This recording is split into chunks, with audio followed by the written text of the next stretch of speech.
The night air was still, save for the soft chirping of crickets echoing through the empty Alabama road. Jamal Johnson pedaled his rusty bike along the gravel shoulder, his eyes scanning the horizon for any sign of movement. The glow of the moon guided him home from his late shift at the diner, where he spent weekends washing dishes to help his mom cover the bills. At 15, he was no stranger to hard work, but tonight, his mind wandered to the science textbook strapped to his bike rack. Tomorrow's test loomed over him like a storm cloud. As he turned a bend, his gaze caught something unusual. A sleek black car parked awkwardly on the side of the road, its hazard lights blinking like tiny beacons. Jamal slowed his bike, squinting to make out the scene. The car was unlike anything he'd ever seen in person. Low to the ground, futuristic, and definitely expensive. He hesitated, his mom's voice echoing in his mind. "Don't go poking your nose where it doesn't belong, Jamal. It's not safe out there." But curiosity got the better of him. Dismounting his bike, he approached cautiously, his heart pounding in his chest. As he got closer, he noticed a man kneeling by one of the tires, muttering under his breath. The man looked frustrated, his sleeves rolled up and a tire iron in hand. "Excuse me, sir," Jamal called out, his voice shaky. "Do you need some help?" The man turned sharply, his face illuminated by the car's interior light. Jamal froze. He recognized that face instantly. Sharp features, graying hair, and a look of intense focus. It was Elon Musk. Elon Musk? Jamal thought, his brain struggling to process the sight of one of the world's richest men stranded on the side of a rural road. Musk squinted at Jamal, clearly not expecting company. "Who are you?" he asked, his tone a mix of suspicion and exhaustion. I'm Jamal," he stammered, still reeling. "I live a couple miles down the road. Just saw your car and thought maybe you needed help." Musk glanced at the flat tire, then back at Jamal. "Unless you've got a spare tire and an air compressor in that backpack of yours, I'm not sure how much help you can be." Jamal grinned nervously, trying to hide his nerves. "Well, I don't have a spare, but I know a thing or two about fixing stuff. Maybe I can help you figure it out?" Musk raised an eyebrow, clearly skeptical, but gestured toward the tire. "Be my guest. I've been at this for half an hour, and I'm getting nowhere." Jamal crouched beside the car, examining the situation. The flat tire was sleek and futuristic, like everything else about the car, but it didn't intimidate him. Growing up fixing old bikes and broken appliances had taught him to stay calm in the face of challenges. "This is a Tesla, right?" Jamal asked, running his fingers along the edge of the wheel. "Model S Plaid," Musk confirmed. "One of the fastest cars on the planet. Not so fast when it's got a flat tire, though." Jamal chuckled, appreciating the irony. "I think I've got an idea," he said, pulling a small flashlight from his backpack. "There's a gas station a mile up the road. They've got an air pump and some patch kits. If we can patch it up enough to hold air, you can make it there and get a proper fix." Musk studied Jamal for a moment, then nodded. "All right, let's try it. But if this doesn't work, I'm calling a tow truck." Jamal got to work, his hands steady despite the pressure of the moment. He patched the tire using scraps from his bag, securing it enough to inflate it with the emergency pump Musk had in the trunk. It wasn't perfect, but it would hold for a short drive. When he finished, Musk stood back, arms crossed, watching the boy with a mix of curiosity and admiration. "Not bad," he said as Jamal wiped his hands on his jeans. "Just doing what I can," Jamal replied, feeling a flicker of pride. As Musk started the car, the tire held firm. He leaned out of the window, a rare smile breaking across his face. "Thanks, kid. You just saved me a long night out here. What's your name again?" "Jamal," he said, suddenly feeling shy. "Well, Jamal," Musk said, his tone serious. "You've got some serious ingenuity. Don't lose that. It'll take you far." With that, the car pulled away, its taillights fading into the darkness. Jamal stood there for a moment, the night silent once more. Did that really just happen? Shaking his head in disbelief, he hopped on his bike and pedaled home, the events of the night replaying in his mind. Little did he know, this was just the beginning of a journey that would change his life forever. Jamal woke up to the familiar sound of his mom bustling around in the kitchen, the smell of frying eggs and toast wafting through their small house. The events of the previous night still felt surreal, like a dream he couldn't quite shake. As he rolled out of bed, his fingers brushed the flashlight he had used to patch up Elon Musk's tire. Shaking his head, he muttered to himself, "There's no way that actually happened." "Jamal, breakfast is ready," his mom called. "Coming, Ma," he replied, pulling on a clean shirt. The kitchen was as cozy as ever, with its mismatched chairs and the fading wallpaper his mom always promised to replace. She stood by the stove, her hair tied back, humming softly. To Jamal, she was a superhero, working long hours at the hospital and still finding time to make sure he had everything he needed. "Morning, baby," she said, placing a plate in front of him. "How was work last night?" "It was fine," Jamal replied, picking at his eggs. He hesitated, debating whether to tell her about his encounter with Elon Musk. Would she even believe him? Before he could decide, the sound of an engine outside caught their attention. It wasn't the usual hum of a neighbor's car, but a deep, rumbling purr. Jamal frowned and got up to peek through the window. What he saw made his jaw drop. A sleek black SUV with tinted windows was parked in their driveway. The vehicle looked completely out of place in their modest neighborhood, where the most impressive car was Mr. Henry's decade-old Ford pickup. "Jamal," his mom said, her voice laced with concern. "Who's that?" I don't know," he stammered, watching as the driver's door opened. A man in a sharp black suit stepped out, holding a small package in his hands. He approached the door with the confidence of someone who knew he belonged, despite the curious stares of the neighbors. "Stay here, Ma. I'll get it," Jamal said, his heart pounding as he opened the door. The man smiled politely. "Good morning. Are you Jamal Johnson?" Yeah, that's me," Jamal replied, his voice barely above a whisper. The man handed him the package, which was wrapped neatly in silver paper with a small card attached. "This is for you. Mr. Musk asked me to deliver it personally." Jamal blinked, stunned. "And Musk? Like Elon Musk?" The man nodded. "He was impressed by your ingenuity last night and wanted to show his appreciation." Before Jamal could respond, the man tipped his hat and returned to the SUV. The vehicle backed out of the driveway smoothly, leaving Jamal standing there, package in hand, while his mom appeared behind him, looking equally bewildered. "What's going on, Jamal?" she asked, her voice a mix of curiosity and worry. Jamal closed the door and set the package on the table. "Ma, you're not going to believe this," he said, sitting down. "Last night, I helped Elon Musk fix a flat tire." His mom stared at him, her brow furrowed. "Elon Musk? As in the billionaire? The Tesla guy?" "Yeah," Jamal said, nodding. "I didn't realize it was him at first, but it really was. And now this." They both looked at the package, its shiny wrapping catching the morning sunlight. Carefully, Jamal opened it, revealing a brand-new tablet, a high-end model with a sleek design. Nestled alongside it was a handwritten note on Tesla-branded stationery. Jamal read it aloud. "Jamal, thank you for your quick thinking and resourcefulness last night. The world needs more problem solvers like you. I hope this tablet helps you continue to explore your passion for technology.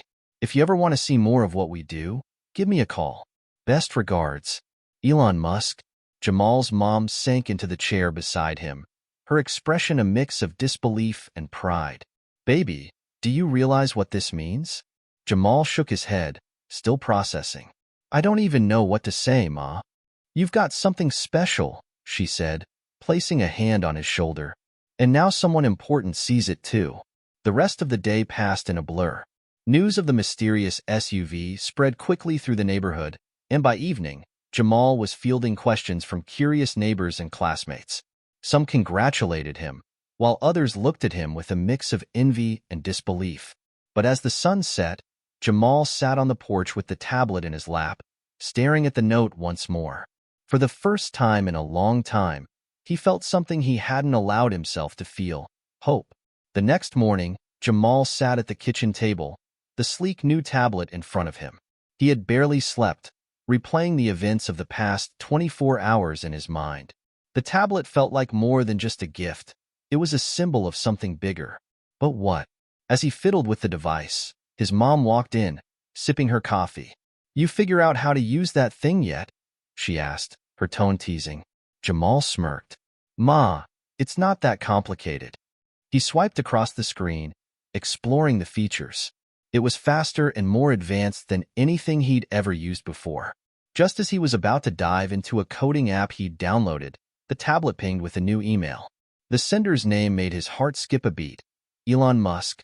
"Ma, look," he exclaimed, turning the screen toward her. "Don't just stare at it, baby. Open it." Jamal tapped the message with trembling fingers. Subject: a world of possibilities. "Hi, Jamal. I hope you're enjoying the tablet. I wanted to follow up on my note and extend an invitation. If you're interested, I'd love for you to visit our Tesla factory in California. It's an opportunity to see innovation in action, and who knows, maybe you'll teach us something too. Let me know if you'd like to come. My team can arrange everything. Best, Elon." Jamal stared at the screen, his mind racing. A trip to California? To Tesla's factory? It felt like a dream too big to be true.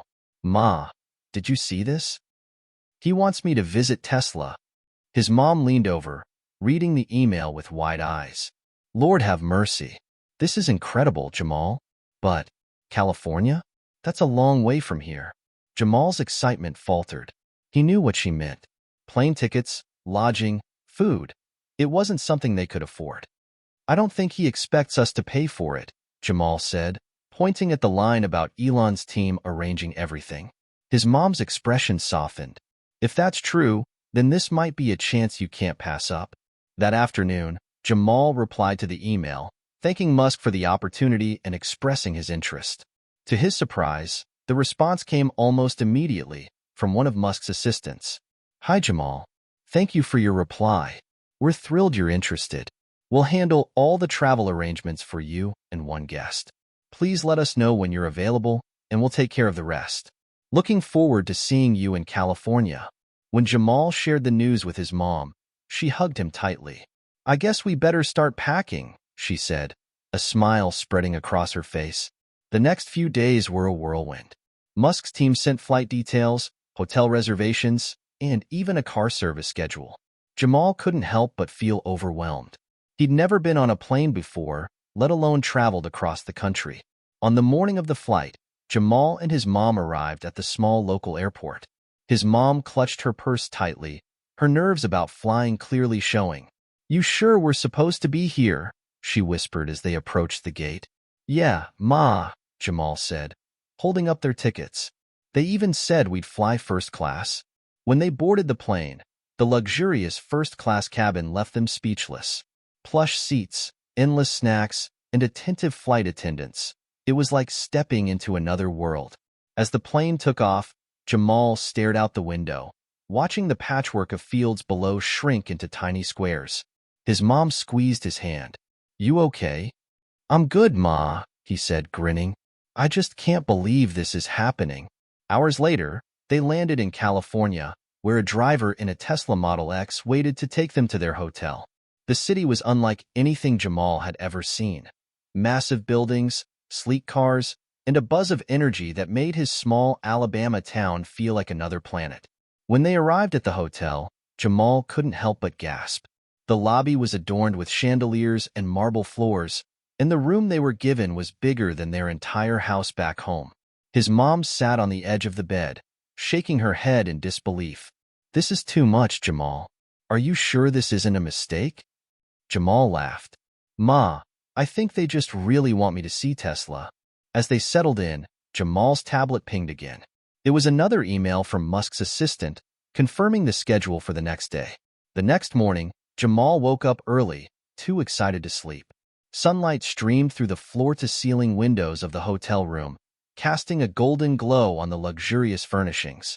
He quickly got ready, pulling on the new shirt and jeans his mom had insisted he buy for the trip. "You ready, Ma?" he called, slipping on his sneakers. His mom stepped out of the bathroom, looking elegant in a simple navy dress. "As ready as I'll ever be," she said, smiling. A knock at the door startled them both. When Jamal opened it, a tall man in a sharp suit greeted them. "Good morning, Mr. Johnson," the man said, his tone warm. "I'm Greg, your guide for today. I'll be taking you to the Tesla factory." Jamal's mom gave the man a polite nod, and within minutes, they were riding in the back of another sleek Tesla Model X. Jamal couldn't help but marvel at the car's futuristic design. The doors opened upward like wings, and the dashboard was dominated by a massive touchscreen. "Isn't this crazy, Ma?" Jamal whispered, his eyes wide. His mom smiled, squeezing his hand. "It's something else, baby." The Tesla factory loomed ahead, a sprawling complex of glass and steel that seemed to stretch endlessly into the horizon. Greg explained that it was one of the largest factories in the world, capable of producing thousands of vehicles every week. When they arrived, a team of employees greeted them warmly, each wearing Tesla-branded shirts and badges. Jamal was handed a visitor's pass with his name printed on it, making him feel oddly official. Their first stop was the production floor. The space was alive with motion. Robots assembling car frames with precision, conveyor belts moving parts seamlessly, and workers overseeing the process at every stage. Jamal's jaw dropped as Greg explained how the factory used AI and cutting-edge automation to produce cars faster and more efficiently than traditional methods. "Jamal," Greg said, noticing his awe, "would you like to see how the robots work up close?" "Yes, sir," Jamal said, unable to hide his excitement. Greg led them to a section where a robotic arm was welding parts together. A technician handed Jamal a tablet, showing him how the robot's programming worked. Jamal's eyes lit up as he recognized some of the coding principles he had taught himself. "This is amazing," he murmured, his fingers instinctively swiping across the screen. "You seem to know your way around code," the technician said, impressed. "You ever think about working in tech?" Jamal glanced at his mom, who beamed with pride. "I've always been interested," he admitted. The tour continued with stops at the design studio, where engineers and designers worked on the next generation of Tesla vehicles. Jamal was particularly fascinated by the 3D modeling software they used to create virtual prototypes. Finally, they were led into a sleek conference room with glass walls overlooking the factory floor. Waiting for them was a familiar face, Elon Musk himself. Jamal froze, unsure of how to react. His mom nudged him gently, whispering, "Say something, baby." Hi, Mr. Musk," Jamal managed, his voice trembling. Elon smiled, extending a hand. "Jamal, it's great to see you again. And please call me Elon." Jamal shook his hand, feeling the weight of the moment. "Thank you for inviting us. This place is incredible." Elon gestured for them to sit. "I'm glad you like it. People like you inspire me. People who can think on their feet and solve problems. That's exactly what we need more of in the world." The conversation flowed easily as Elon asked Jamal about his interests, his background, and his dreams for the future. Jamal spoke about his love for technology, his knack for fixing things, and his desire to one day make a difference in the world. "Well," Elon said, leaning back in his chair, "I think we can help with that." Jamal blinked, unsure if he'd heard correctly. "Help? How?" Elon smiled. "I'd like to offer you an internship here at Tesla. You'll learn from some of the best engineers and programmers in the world. It's not a handout. It'll be hard work, but I think you're up for the challenge." Jamal's heart raced as he looked at his mom, who had tears in her eyes. I don't know what to say," he stammered. "Say yes," his mom said softly, squeezing his hand. "Yes," Jamal said, his voice stronger now. "Thank you so much, Elon. I won't let you down." Elon nodded, his expression serious. "I know you won't. Welcome to the Tesla team, Jamal." As they left the factory that afternoon, Jamal felt a new sense of purpose. For the first time in his life, he wasn't just dreaming of a brighter future. He was taking his first steps toward it. The weeks following the Tesla visit were a whirlwind for Jamal. After accepting the internship offer, he found himself immersed in preparations for a journey that felt like stepping into another universe. Back in Alabama, life had resumed its usual rhythm, but everything felt different. Jamal's friends at school treated him like a local celebrity. "You met Elon Musk?" his best friend Marcus asked for the 10th time. "Dude, you're practically famous now." Jamal laughed, brushing off the attention. "I just helped with a flat tire, man. It's not that deep." But deep down, He knew it was that deep. This wasn't just about a flat tire. It was about doors opening that he hadn't even known existed. At home, Jamal's mom was equally excited and worried. "You know I'm proud of you, baby," she said one evening as they packed his things for the move to California. "But this is a big step. You'll be so far from home." Jamal paused, looking at her. "I know, Ma, but this could change everything. For both of us." She nodded, her eyes glistening. "I just don't want you to forget where you come from. Promise me that, okay?" "I promise," Jamal said, pulling her into a hug. A week later, Jamal found himself boarding a plane to California, this time alone. His mom had insisted he take this step on his own, even though she'd wanted to come with him. "You're a young man now," she'd said, her voice trembling with pride. "You've got to learn to stand on your own 2 feet." The flight felt surreal. As the plane soared above the clouds, Jamal stared out the window, reflecting on how quickly his life had changed. Just a few weeks ago, he was fixing bikes in his backyard. Now, he was headed to one of the most innovative companies in the world. When he arrived in California, a car was waiting to take him to his new apartment, a sleek, modern space arranged by Tesla.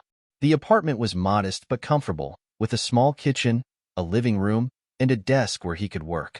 As he unpacked, he couldn't help but feel a mix of excitement and nerves. This was his first time living away from home, and the responsibility felt heavy. The next morning, Jamal reported to the Tesla headquarters, where he was greeted by a young woman named Claire, his internship coordinator. "Welcome to Tesla, Jamal," Claire said, smiling warmly. "We're thrilled to have you here. Ready for your first day?" Jamal nodded, his palms sweating. "Yeah, I'm ready." Claire led him through the sprawling headquarters, introducing him to his team, a group of engineers and programmers who were working on Tesla's cutting-edge AI systems. Jamal felt like an imposter at first. Everyone around him seemed so experienced, so confident. But as the day went on, he realized he had something valuable to offer. During a team brainstorming session, one of the engineers mentioned a recurring issue with the AI's object recognition system. Jamal hesitated, then spoke up. "Have you tried training the model with more diverse datasets?" he asked. "It might help it recognize objects in different environments." The room went quiet, and Jamal's heart raced. Had he overstepped? But then the lead engineer, a man named Victor, smiled. "That's a great suggestion, Jamal. Let's give it a shot." By the end of the day, Jamal had earned the respect of his team. He realized that while he might not have their experience, his fresh perspective was an asset. That evening, Jamal called his mom to tell her about his first day. "So how'd it go, baby?" she asked. "It was amazing, Ma," Jamal said, his voice filled with excitement. "I was nervous at first, but I think I can really do this." "I never doubted you for a second," she said, her pride evident in her voice.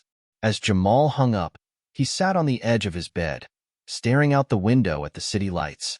For the first time, he felt like he truly belonged in this world of innovation and possibility. Jamal woke up the next morning to the buzz of his alarm clock.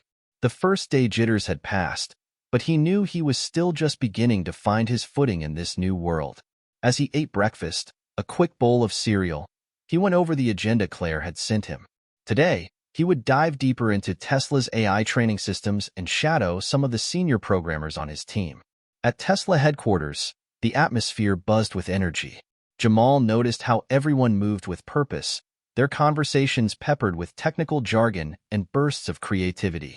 It was intimidating but also exhilarating. When Jamal arrived at his workstation, Victor greeted him with a cup of coffee. "How's the rookie doing?" Victor asked, his tone lighthearted. "Trying to keep up," Jamal said with a grin. "Don't worry," Victor said, clapping him on the shoulder. "No one here expects you to know everything. We've all been where you are. Just stay curious, and you'll be fine." Victor handed Jamal a stack of documents. "Today, we're focusing on optimizing the AI's decision-making algorithms. Take a look at these logs and see if you notice any patterns in the error reports." Jamal nodded, diving into the task. As he scrolled through the data, he noticed something peculiar. Many of the errors seemed to occur in low-light conditions, where the AI struggled to identify objects accurately. When Victor checked on him later, Jamal shared his findings. That's sharp, Jamal, Victor said, impressed. You're picking up on things some of our senior engineers missed. Let's test your theory. The team spent the afternoon implementing Jamal's suggestions, and by the end of the day, the AI's performance in low-light scenarios had improved significantly. Great work, Jamal, Claire said during the team debrief. You've got a good eye for this. After work, Jamal decided to explore the city. Walking through the bustling streets, he marveled at the diversity and energy around him. Skyscrapers towered overhead, and electric cars zipped past, a testament to the future he was now a part of. He wandered into a park and found a quiet bench where he could call his mom.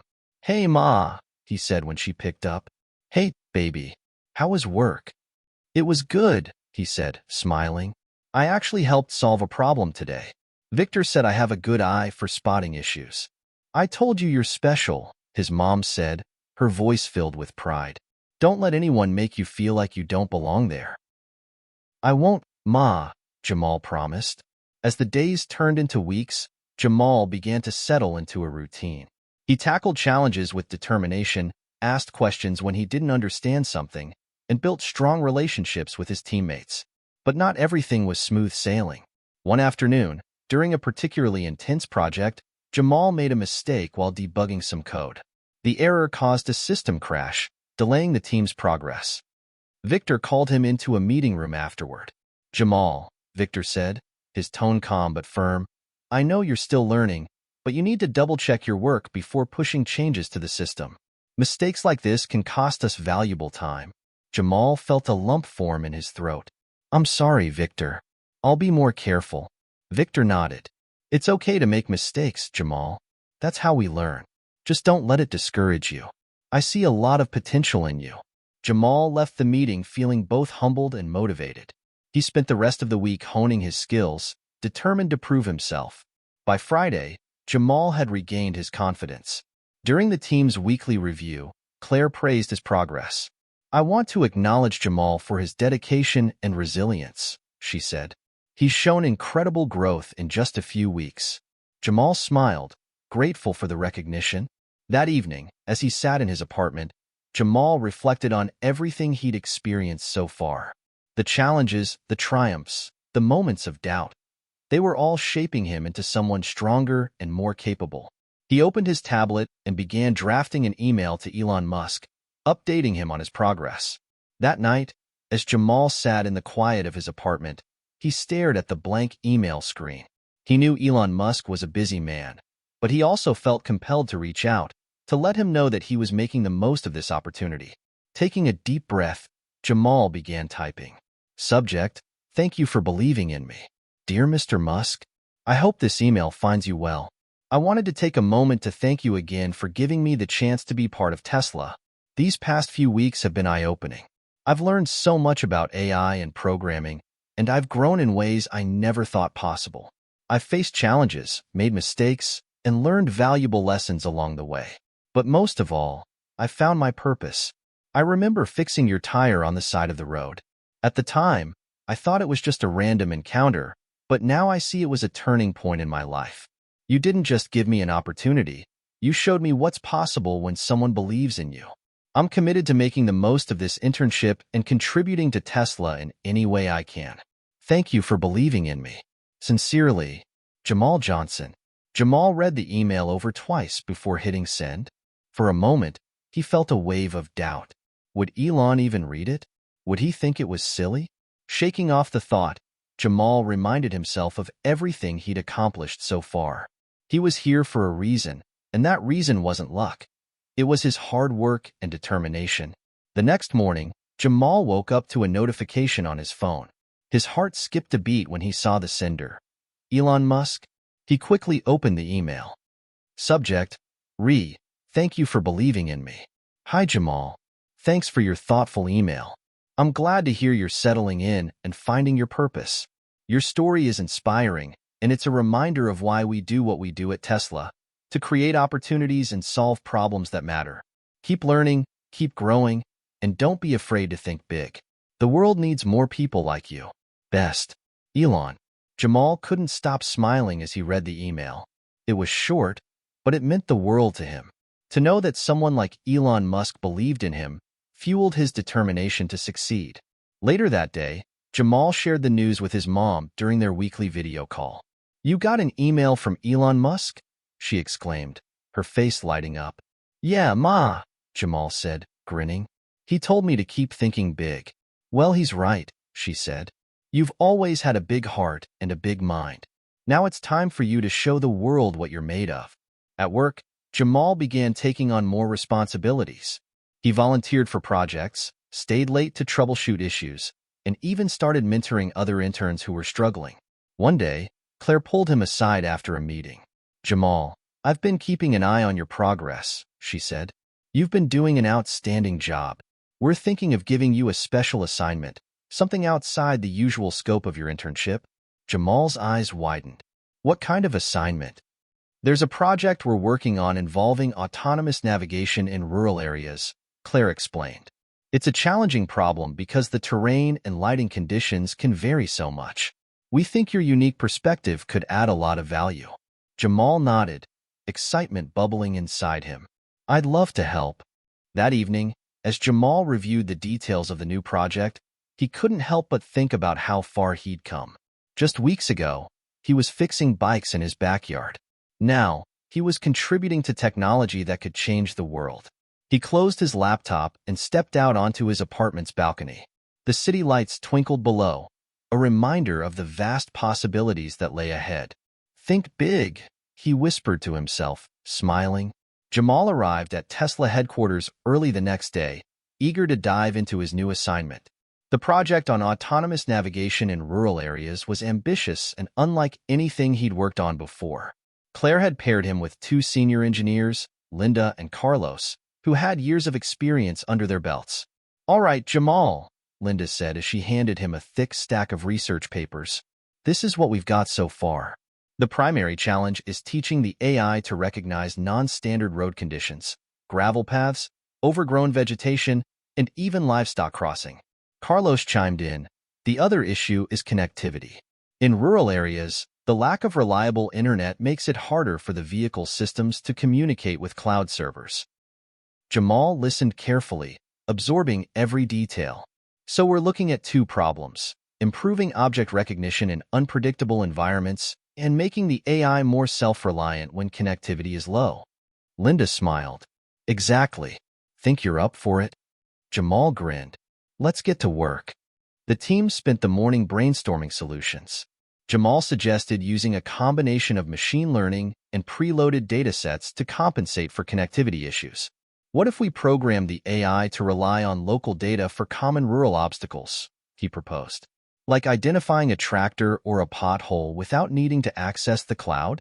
Carlos nodded thoughtfully. "That could work.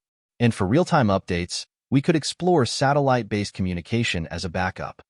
Linda added, "We'd also need to test the system in real rural environments, not just simulations." "Jamal, you've lived in rural areas. Your insights could be invaluable." Jamal felt a surge of pride. For the first time, he realized that his background wasn't just something to overcome. It was an asset. By the end of the week, the team had developed a preliminary framework for the project. Jamal was tasked with creating a presentation to pitch their ideas to the senior leadership team, including Victor and Claire. The night before the presentation, Jamal stayed up late perfecting his slides. He practiced his speech in front of the mirror, trying to calm the nervous energy bubbling inside him. "You've got this," he told himself. The next morning, Jamal stood at the front of the conference room, his heart pounding as the senior team filed in. Claire gave him an encouraging nod, and Victor smiled reassuringly. "Good morning, everyone," Jamal began, his voice steady despite his nerves. "Today, I'll be presenting our approach to improving autonomous navigation in rural areas." As he spoke, he outlined the team's solutions, using clear visuals and real-world examples to illustrate their ideas. "Imagine a farmer in the middle of Nebraska who needs to transport goods to market," Jamal said, his voice gaining confidence. "Our system will ensure that their autonomous vehicle can handle dirt roads, avoid livestock, and navigate without relying on spotty internet connections." By the time he finished, the room was silent. For a moment, Jamal worried that he'd missed the mark. But then Victor spoke up. "This is excellent work. Victor said, his tone thoughtful. Jamal, you've shown a deep understanding of the challenges and presented practical, innovative solutions. I'm impressed. The other leaders nodded in agreement, and Claire added, I think this project has real potential. Let's move forward with testing in a rural pilot program. Jamal's chest swelled with pride. He'd done it. After the meeting, Claire pulled him aside. You were incredible in there, she said. Your presentation skills, your ideas, they were all spot on. Keep this up, and you'll go far. Thank you, Claire, Jamal said, grinning. That means a lot. That evening, Jamal called his mom to share the good news. They're moving forward with our project, Ma, he said, his voice brimming with excitement. That's amazing, baby, she said. I'm so proud of you. I always knew you had something special in you. Jamal smiled, feeling a sense of fulfillment he'd never known before. As he lay in bed that night, Jamal thought about how far he'd come. From fixing a flat tire on a dusty Alabama road to pitching groundbreaking ideas to some of the brightest minds in the world, his journey felt like a dream. But he knew this was just the beginning. The approval to move forward with the Rural Navigation Project brought a wave of excitement and responsibility to Jamal's life. With the green light, the team shifted gears from brainstorming to building a prototype. Jamal knew the pressure was on. This was his chance to prove himself further. The next few weeks were a whirlwind. Jamal worked closely with Linda and Carlos, diving deep into coding, analyzing datasets, and refining the AI's object recognition capabilities. His unique perspective helped the team fine-tune the AI to identify obstacles like uneven terrain and even anticipate sudden movements from animals on the road. One afternoon, Carlos approached Jamal with a question. We're missing one key component, he said. How do we handle human unpredictability? What if a farmer decides to wave the vehicle down or stands too close to it?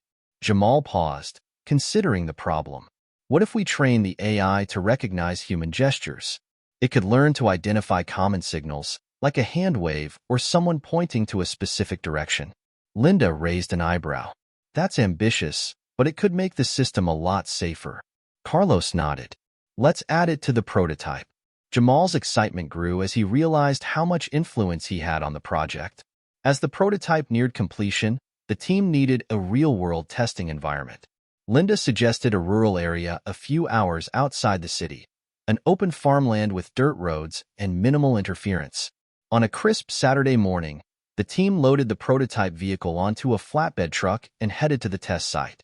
Jamal couldn't help but feel a pang of nostalgia as the scenery shifted from skyscrapers to rolling fields. This feels like home, he murmured to himself, gazing out the window. When they arrived, the team set up their equipment and ran through their checklist. The test began with simple tasks: navigating an empty dirt road, identifying potholes, and stopping for simulated obstacles like barrels and cones. Jamal watched anxiously as the vehicle performed each task flawlessly. Looks like your ideas are paying off, Carlos said, clapping Jamal on the back. But the real challenge came when they introduced more dynamic variables. A local farmer had agreed to help by walking along the road and signaling to the vehicle. The AI struggled at first, misinterpreting the farmer's hand gestures as static objects. Jamal frowned, frustration bubbling beneath the surface. We need to tweak the gesture recognition algorithm, he said. It's prioritizing the wrong data points. Linda nodded. Let's recalibrate and try again. After hours of adjustments, the vehicle successfully identified the farmer's signals and responded accordingly. The team cheered as the prototype passed the final test. You've got a knack for this, Jamal, Linda said. Your instincts are spot on. That evening, as the team packed up, Jamal stayed behind for a moment, taking in the quiet beauty of the farmland. The sun dipped below the horizon, painting the sky in shades of orange and pink. For the first time in weeks, Jamal allowed himself to relax. He felt a deep sense of accomplishment, not just for the successful test, but for how far he'd come. Back at Tesla headquarters the following Monday, the team presented their findings to the senior leadership. Claire beamed with pride as she introduced Jamal to the room. This young man has been instrumental in the success of this project, she said. His insights and dedication have taken our rural navigation system to a whole new level. Jamal's face warmed as the room erupted in applause. Victor approached him after the meeting. "You're making waves, Jamal. Keep it up, and there's no telling how far you'll go." That night, Jamal couldn't sleep. His mind buzzed with possibilities. What if this project was just the beginning? What other challenges could he tackle? Pulling out his notebook, he began sketching ideas for future projects. A few days after the successful prototype test, Jamal found himself sitting in his apartment, scrolling through job opportunities in tech. It had been on his mind for a while now. What would he do after his internship ended?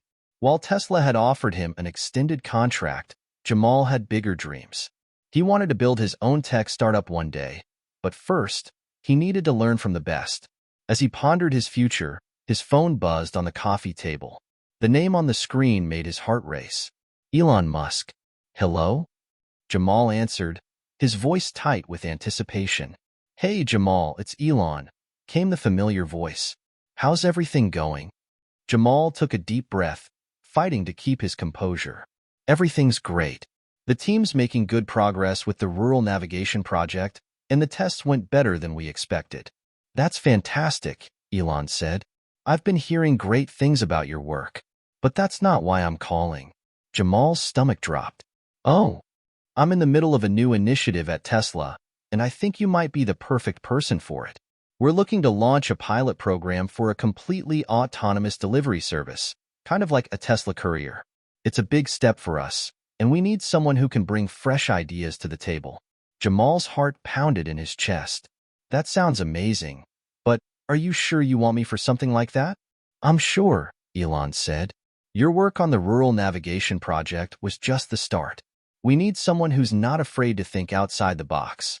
Someone who can lead this initiative from the ground up. I want you to be a part of this, Jamal.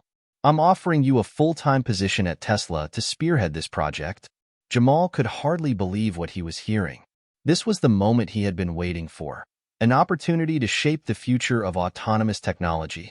I don't know what to say," Jamal stammered. "You don't need to say anything yet. Take your time, think it over. But I think you're the right person for this." "Thank you, Elon. I won't let you down." As the call ended, Jamal sat in stunned silence. A flood of emotions surged through him: excitement, disbelief, and gratitude. He had come so far in such a short time, and now the chance to take the next step was in his hands. The following week, Jamal sat down with his mom to share the news. She was speechless at first, and then she pulled him into a tight hug. "I knew it, baby," she said, tears welling up in her eyes. "I knew you were destined for something great." Jamal smiled, his heart swelling with pride. "I've worked hard, Ma, but this is just the beginning. There's still so much more to learn, and so many challenges to face. You've got this, and I'll be cheering for you every step of the way." Back at Tesla, Jamal met with Claire to discuss the offer. She had been supportive from the beginning, and now she had a look of pride in her eyes. "I'm so proud of you, Jamal," she said. "This new initiative will be huge for Tesla, and I can't think of anyone better suited for it." Jamal's chest tightened with gratitude. "Thank you, Claire. You've taught me so much. I couldn't have gotten this far without your guidance. Just remember," she added with a smile, "this is your journey now. Take it to the next level." As Jamal left Tesla that afternoon, he couldn't help but feel a sense of destiny. His path had been uncertain, full of challenges, but it had led him here, to this moment. And while he didn't know exactly where the road would take him next, he was ready for whatever came his way. The future was his to shape, and he couldn't wait to see where his dreams would take him. Jamal woke up early the next morning, the sunlight filtering through his curtains. Today was the day he'd make his decision. After a week of thinking, reflecting, and talking with his mom and Claire, he had decided to accept the offer from Elon Musk. This wasn't just a job. It was the chance to be a part of something transformative. His mind raced with excitement and nerves as he prepared for the call with Elon. His hands trembled slightly as he dialed the number, the weight of his choice pressing on him. When Elon answered, his voice was calm but upbeat. "Jamal, I've been waiting for your call." "I'm in," Jamal said, the words tumbling out. "I'll take the position. I'm ready to lead the delivery service project."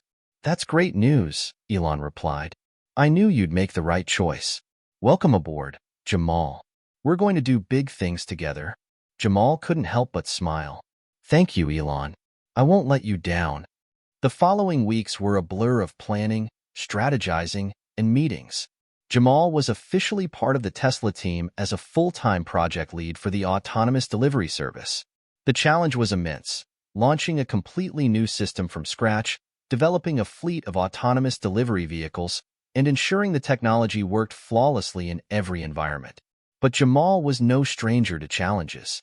He dove into the project with energy and focus, working tirelessly with a team of brilliant engineers, designers, and data scientists. Claire had stayed in touch with him throughout the process, offering advice and encouragement. You've got the skills, Jamal. Now it's time to show everyone what you can do, she'd say during their calls. One afternoon, Jamal sat in a meeting room with Elon and a small team of executives, laying out the first steps of the project. The room was filled with quiet energy as he spoke. We're focusing on creating a fleet that can handle urban and rural deliveries, seamlessly transitioning between both. The technology will have to adapt in real time to different road conditions, weather patterns, and unexpected obstacles, Jamal explained, his voice steady. Elon, sitting at the head of the table, nodded thoughtfully. You've got a clear vision, Jamal. This is exactly the direction I wanted to take. Let's get started. As the weeks turned into months, the team made incredible progress. They built prototypes for the autonomous delivery vehicles, equipped with cutting-edge AI that could navigate both dense city streets and quiet country roads. Testing began in various cities and rural areas, with each successful milestone bringing the team closer to the final goal, a fully autonomous delivery service that could change the way people received packages forever. But not everything was smooth sailing. One evening, as Jamal reviewed data from a recent test, he noticed a troubling pattern. The AI was struggling to navigate densely populated urban areas. It seemed to have trouble predicting the movement of pedestrians and cyclists, especially in high-traffic situations. Jamal immediately called an emergency meeting. We need to address this and fast. The last thing we want is for our vehicles to be unpredictable in a busy city environment, he said, frustration lining his voice. The team went into overdrive, working late into the night to analyze the data and find a solution. Jamal was determined to fix the issue. He couldn't afford to let Tesla's reputation and his own suffer. 2 days later, after countless hours of coding, testing, and adjustments, the team cracked the problem.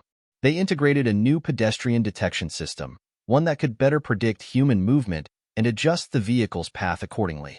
Jamal felt a surge of relief as the updated prototype successfully navigated through a busy downtown area without issue. That evening, Jamal sat alone in his office, staring out the window at the city lights. It was one of those rare moments of quiet where he could finally breathe. The pressure of the past few months had been overwhelming, but he had pulled through. He had faced obstacles and setbacks, but each challenge had pushed him to grow and become better. As he reflected on his journey, Jamal couldn't help but think back to the day he had helped Elon Musk with that flat tire. That random encounter had set everything in motion. He had come so far, but there was still so much more to accomplish. The next morning, Jamal received a message from Elon. Jamal, I've seen how hard you've been working. You're doing incredible things, and I couldn't be prouder. Keep it up, and the future is yours. Jamal smiled, feeling a sense of pride and purpose that he hadn't felt before. The road ahead was still full of challenges, but now, he was ready to face them head-on. Jamal's days blurred together in a rush of meetings, deadlines, and testing. The autonomous delivery project was moving forward, but there was a constant pressure to innovate faster, to push the limits of what technology could do. Every time the team encountered a roadblock, Jamal found himself diving deeper into the problem, looking for solutions even when they seemed impossible. Despite the stress, Jamal's passion for the project only grew. He was beginning to see the pieces fall into place. The AI, the vehicle's navigation system, the real-time communication features. It was all coming together. But there was still one major hurdle to overcome: scaling the project. Tesla wanted to roll out the autonomous delivery service nationwide, but first, they needed to prove that it could handle not just one city or a few rural areas, but the entire country. Different states, climates, and infrastructures meant the vehicles had to be adaptable to an almost endless variety of conditions. One afternoon, as Jamal sat in his office, scrolling through test data, he saw something that caught his eye. Vehicle successfully completed delivery in severe weather conditions. No issues detected. He leaned forward, rereading the report. The test had taken place in a mountainous region, notorious for its unpredictable weather, and yet the vehicle had navigated through it flawlessly. Jamal's heart raced. This could be the breakthrough the team had been waiting for. He immediately called a meeting. "I need all hands on deck. We've got something big here." The team gathered in the conference room, where Jamal shared the test results. "Look at this," he said, pointing to the screen. "This vehicle has handled terrain, weather, and traffic conditions that are some of the toughest in the country. If we can refine this further, we're looking at a truly nationwide service." The engineers and developers exchanged excited glances. Carlos spoke up. "If we can adapt the AI to better predict extreme weather patterns, we could have a system that's truly unstoppable." Linda nodded. "And we can integrate it with our existing delivery infrastructure so the vehicles don't just navigate, they're ready to adapt to whatever the environment throws at them." Jamal felt a rush of excitement. He could already picture the future of the service: Tesla delivery vehicles seamlessly moving across the country through snowstorms, heavy rain, and even harsh deserts. It was no longer just a dream. It was within reach. That evening, Jamal stayed late at the office, working with the team to refine the algorithms that had been used in the successful test. The goal was to create a system that could predict weather changes in real time and adjust its driving strategy accordingly. It was a tall order, but Jamal felt confident. He had the experience now. He understood the nuances of the technology, and more importantly, he had the passion to make it work. After a long night of tweaking the system, they ran a final simulation. The vehicle navigated through a simulated snowstorm, making quick adjustments to its speed and route as the weather worsened. Jamal held his breath as the vehicle completed the course without issue. "We did it," he muttered, a smile breaking across his face. "We really did it." The next day, Elon called. "Jamal, I heard about the breakthrough. Amazing work. This is exactly what I was hoping for when I brought you on board." Jamal felt his chest swell with pride. "It was a team effort, Elon, but we've still got a long way to go." "I know," Elon replied, his voice serious, "but you're closer than ever. Now it's time to start scaling up. I want to see this nationwide." The weight of Elon's words sank in. They weren't just talking about a single project anymore. This was the future of delivery, and Jamal was at the center of it. Over the next few months, the team worked tirelessly to refine the system. The successful test in extreme weather became a key selling point for the service, and soon, Tesla began to roll out pilot programs in select cities. The vehicles were not just delivering packages, they were delivering on a promise of innovation, efficiency, and safety. Jamal traveled across the country, overseeing tests in various environments. He saw firsthand how the technology was evolving, how it was becoming more and more adaptable. He was on the ground, making sure the vision was being realized. One evening, while in a small town in upstate New York, Jamal stood outside the vehicle, watching it autonomously navigate through a snowstorm. It moved steadily, its lights cutting through the heavy snowfall, its sensors adjusting as needed. Jamal's heart swelled with pride. This was his vision, his creation. A few weeks later, Tesla made the announcement. The autonomous delivery service was now operational in multiple cities across the U.S., and the plan was to expand nationwide in the next year. The service was hailed as a breakthrough in transportation technology. Jamal's role in the project had made headlines. His leadership and innovative thinking had put him at the forefront of the next big thing in autonomous tech. But more than the recognition, it was the sense of fulfillment that kept Jamal going. He had done it. That evening, as Jamal reflected on how far he had come, he received a call from his mom. "Jamal, I just heard the news," she said, her voice brimming with excitement. "You did it, baby. I'm so proud of you." Jamal smiled, feeling the weight of the past few months lift off his shoulders. "It's not just me, Ma. It's the whole team. But thank you. It means the world to hear that from you." As Jamal looked out over the city skyline, he knew this was just the beginning.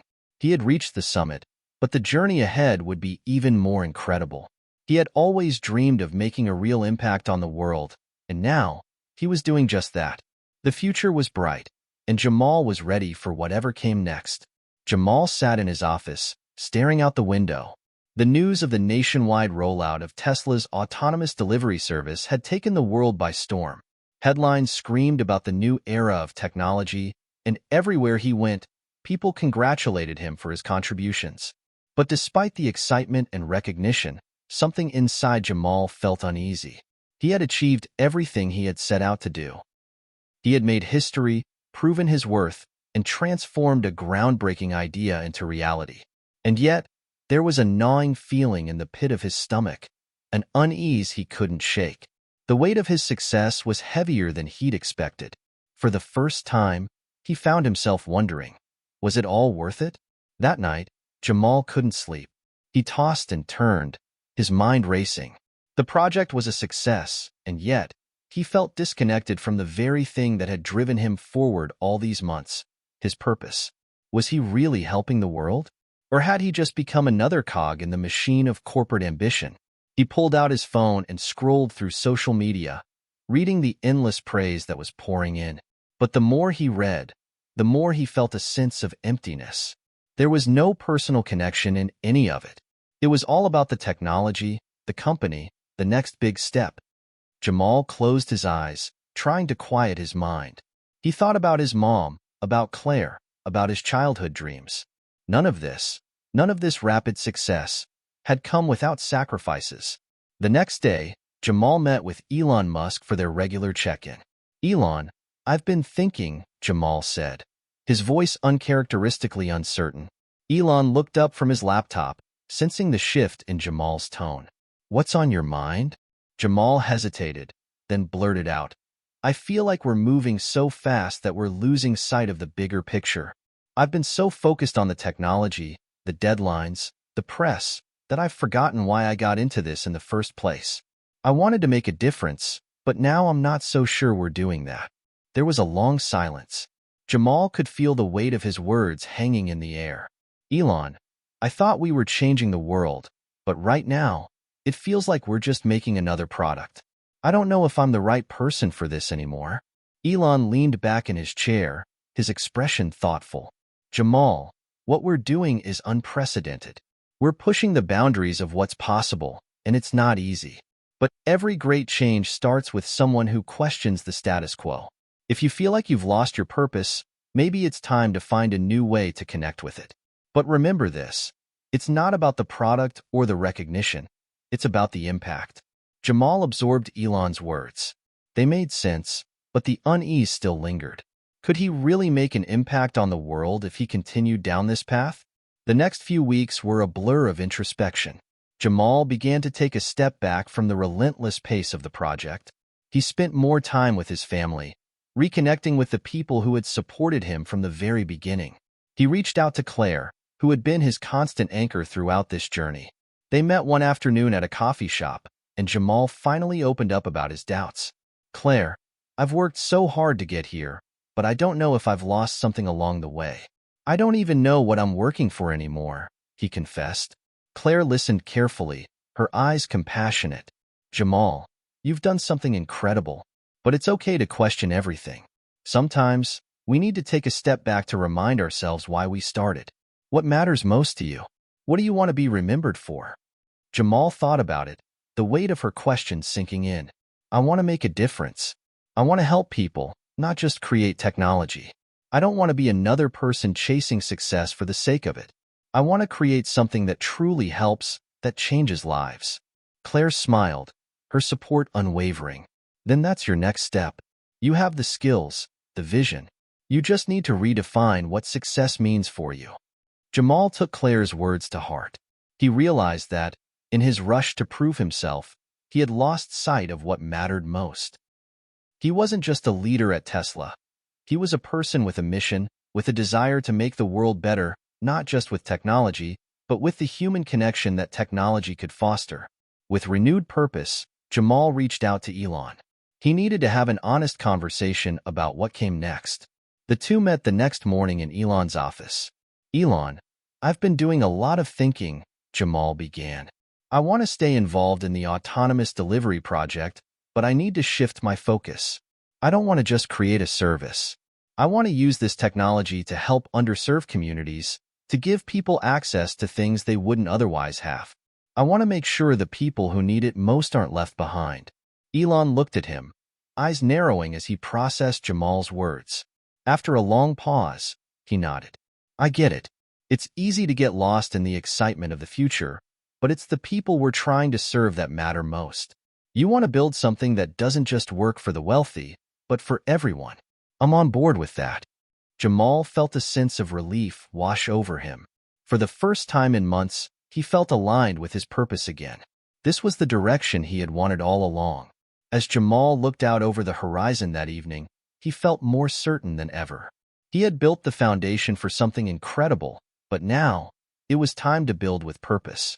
He wasn't just changing the world for the sake of innovation. He was changing it for the betterment of everyone. The real journey had just begun. Jamal sat in his office, his mind racing with possibilities. The conversation with Elon had been a turning point. He no longer felt lost in the whirlwind of corporate expectations. Instead, he had a renewed sense of purpose. He wasn't just part of a groundbreaking project anymore. He was on a mission to make sure that the benefits of autonomous delivery technology reached everyone, especially those who needed it most. The road ahead was clear, but the path to get there would not be easy. The first step was making sure that the infrastructure for the new vision was in place. Jamal began to meet with local governments and community leaders, explaining how autonomous delivery could help improve access to essential goods in rural and underserved areas. He knew that these communities often struggled with high shipping costs, long delivery times, and limited access to essential products. The promise of a fast, efficient, and affordable delivery system was exactly what they needed. He spent hours brainstorming ideas, considering how Tesla's vehicles could be adapted to serve these areas better. Perhaps they could work with local businesses to deliver necessities like groceries, medicines, and even educational materials to areas where traditional delivery services were unreliable or non-existent. The more Jamal thought about it, the more he was convinced that this was the next step, not just in innovation, but in social responsibility. A few weeks later, Jamal returned to Tesla's headquarters in California. He had spent a considerable amount of time traveling and meeting with partners, and it was time to present his new vision to Elon. The pressure was mounting, but Jamal was determined. He was ready to put his ideas into action. Elon sat across from him, his usual calm and focused demeanor in place. Jamal could feel the weight of the moment as he took a deep breath. Elon, I've been thinking about how we can take the autonomous delivery system to the next level. We've built something incredible, but if we truly want to make a difference, we need to ensure it's available to everyone, especially those who are underserved. I believe Tesla can lead the way in bringing affordable, reliable delivery to rural and low-income areas. Elon didn't speak for a moment. Instead, he leaned forward, his eyes scanning Jamal's face as if weighing every word. Finally, he nodded. Tell me more. Jamal felt a surge of hope. This was it, the moment he'd been working for. For the next hour, Jamal detailed his plan. He spoke about the logistics of creating a nationwide delivery service that could cater to underserved regions. He explained how Tesla's autonomous vehicles could be equipped with temperature-controlled compartments for perishables, small local depots could act as hubs for goods, and partnerships with local businesses could make the service not just efficient but sustainable. Jamal also emphasized the potential for job creation, explaining how local residents could be trained to manage and maintain the vehicles. By the time Jamal finished, Elon was silent, processing everything. Jamal held his breath, waiting for a response.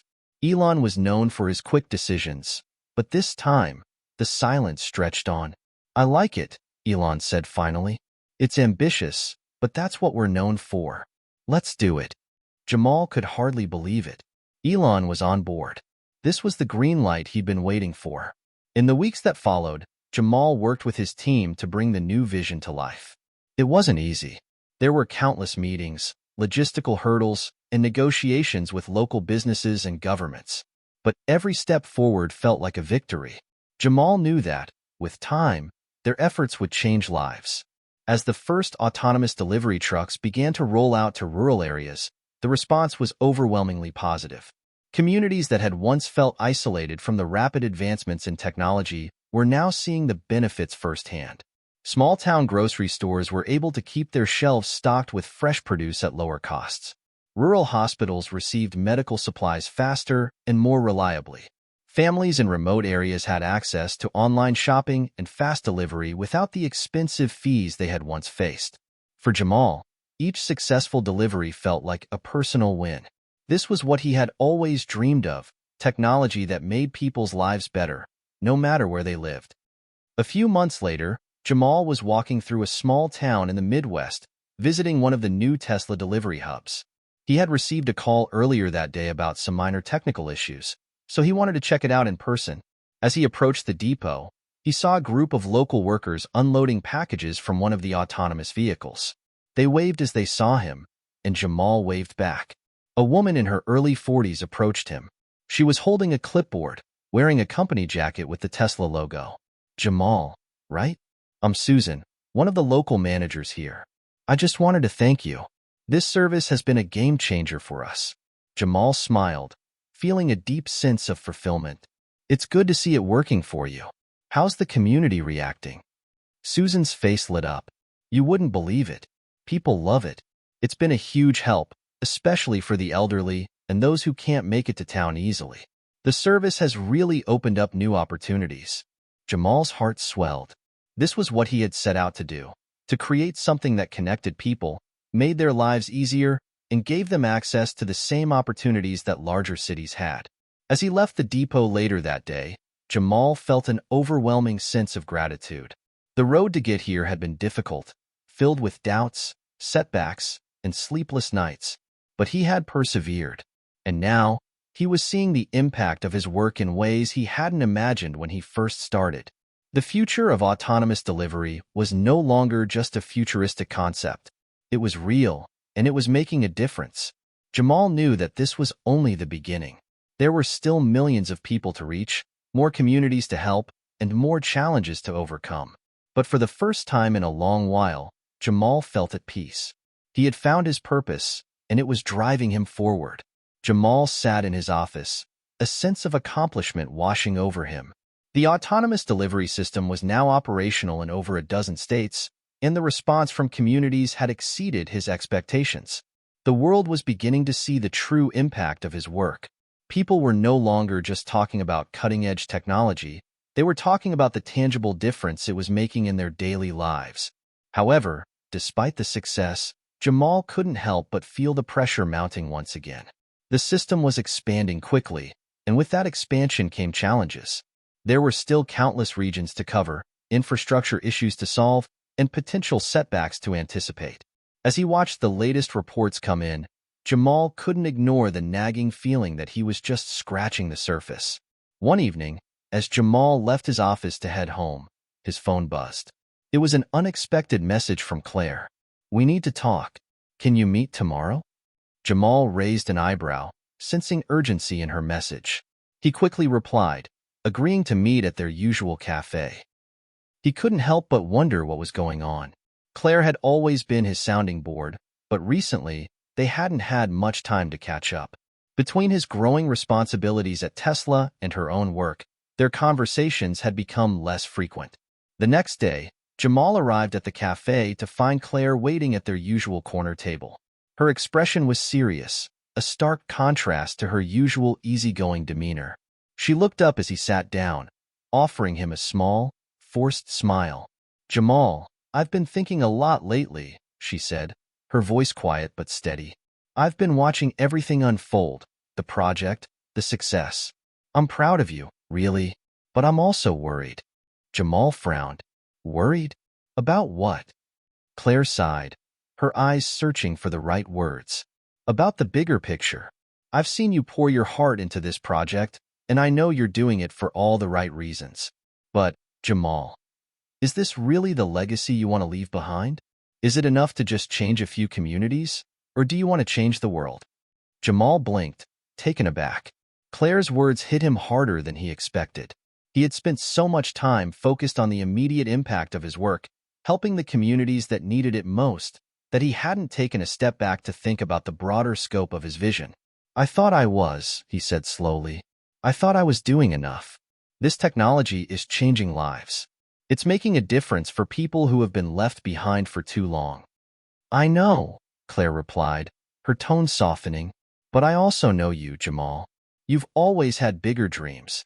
You've always wanted to change the system, not just the status quo. And I'm not sure you're seeing that the ripple effect of what you're doing can be far greater than just solving logistical problems." Jamal stared at her, trying to process what she was saying. The weight of her words settled heavily in his chest. "You're right," he said quietly. "I've been so focused on this one part of the puzzle that I haven't been thinking about the entire picture." That night, Jamal lay awake in bed, replaying Claire's words over and over in his mind. For the first time in a long while, he felt a sense of uncertainty creep in. He had set out to make a difference, but had he truly thought about the long-term impact of his work? Was he just addressing immediate needs without considering the larger systemic issues that contributed to those needs in the first place? The next morning, Jamal made a decision. It was time to take a step back. He wasn't going to stop the project. It was still crucial for the communities it served, but he needed to shift his focus. He needed to address the root causes, not just the symptoms. He needed to think bigger. A week later, Jamal arranged a meeting with Elon. The two sat across from each other in the familiar conference room, the tension palpable as Jamal explained his thoughts.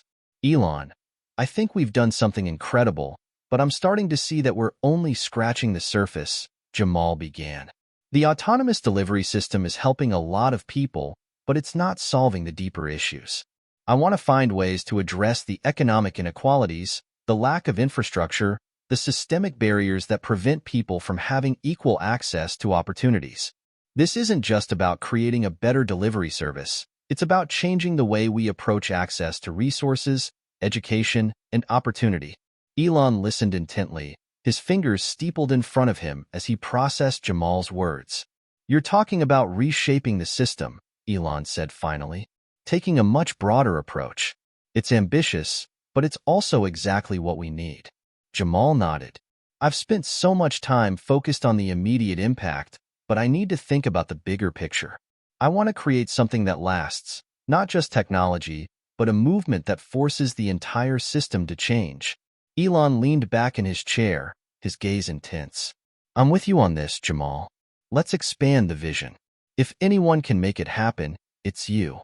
Jamal's next step was to reach out to policymakers, social entrepreneurs, and activists who had been advocating for systemic change. He knew that the autonomous delivery system was just one piece of the puzzle, and he needed allies who shared his vision. His goal wasn't just to bring goods to underserved communities, but to build a foundation for long-term change.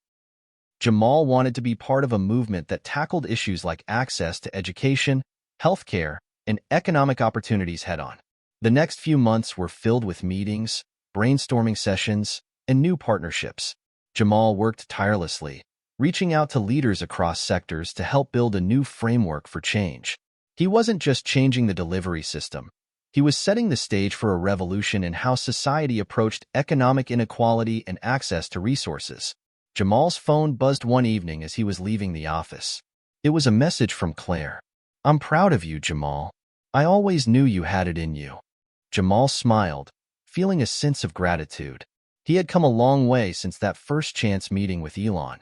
He had set out to change the world, and now, he was beginning to see the ripple effect of his work, not just in a few communities, but on a global scale. Jamal sat at his desk, reviewing the progress reports from the last few months. The scope of the changes he had initiated was more far-reaching than he had ever anticipated. What started as a project to help underserved communities with autonomous deliveries had blossomed into something bigger, a movement that was beginning to catch the attention of lawmakers, business leaders, and activists across the country. The ripple effect was real. He scrolled through his email inbox, one message standing out above the rest. It was an invitation to speak at a national conference on innovation and social justice. The email, sent by the conference organizers, praised Jamal's work with Tesla and the autonomous delivery program, noting how it had not only improved access to goods, but had sparked important conversations about systemic inequality. Jamal paused for a moment, unsure whether he was ready to take the stage in front of so many influential people. It felt like a leap, but he knew it was the right step.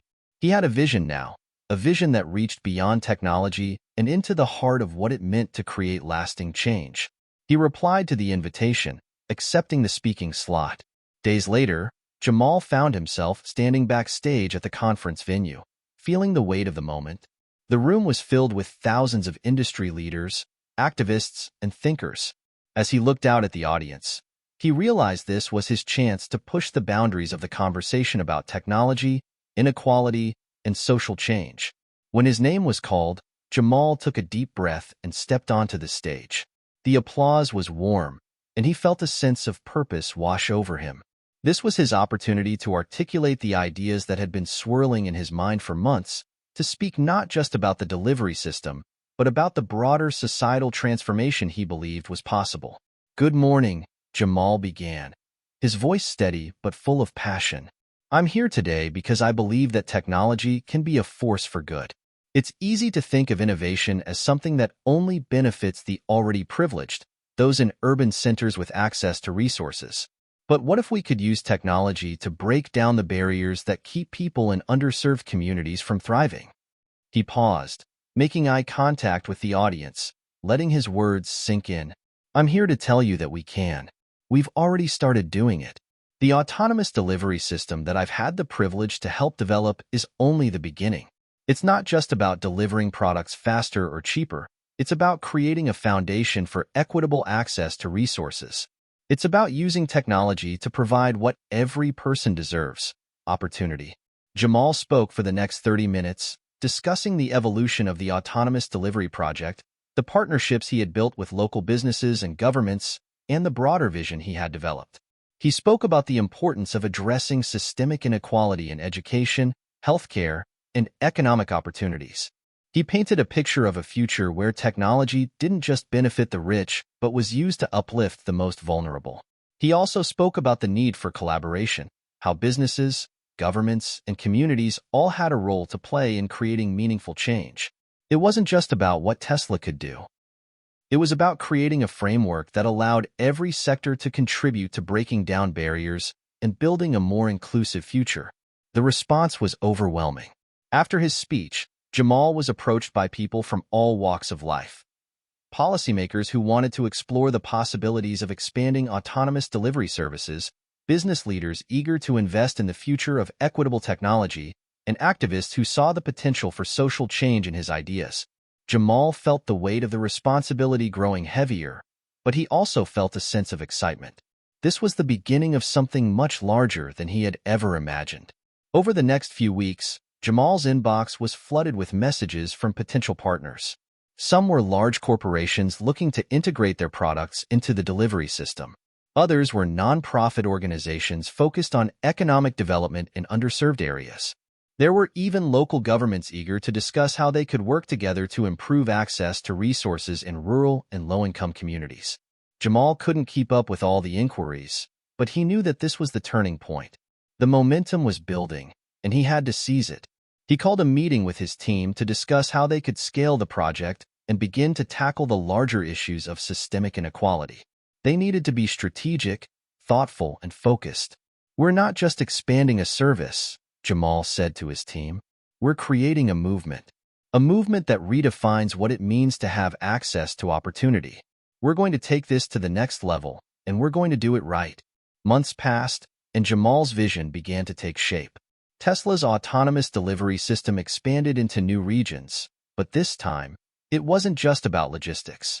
Jamal and his team worked with local governments to implement educational programs, job training initiatives, and community outreach efforts that helped equip people with the skills they needed to thrive in a technology-driven economy. They also partnered with healthcare organizations to improve access to medical supplies and services in remote areas. Autonomous delivery vehicles were equipped with medical-grade refrigeration units to transport vaccines, medications, and other essential supplies to communities that had long struggled with inadequate healthcare. One afternoon, Jamal received a call from Elon. The conversation was brief, but the message was clear. Tesla was prepared to double down on their commitment to this movement.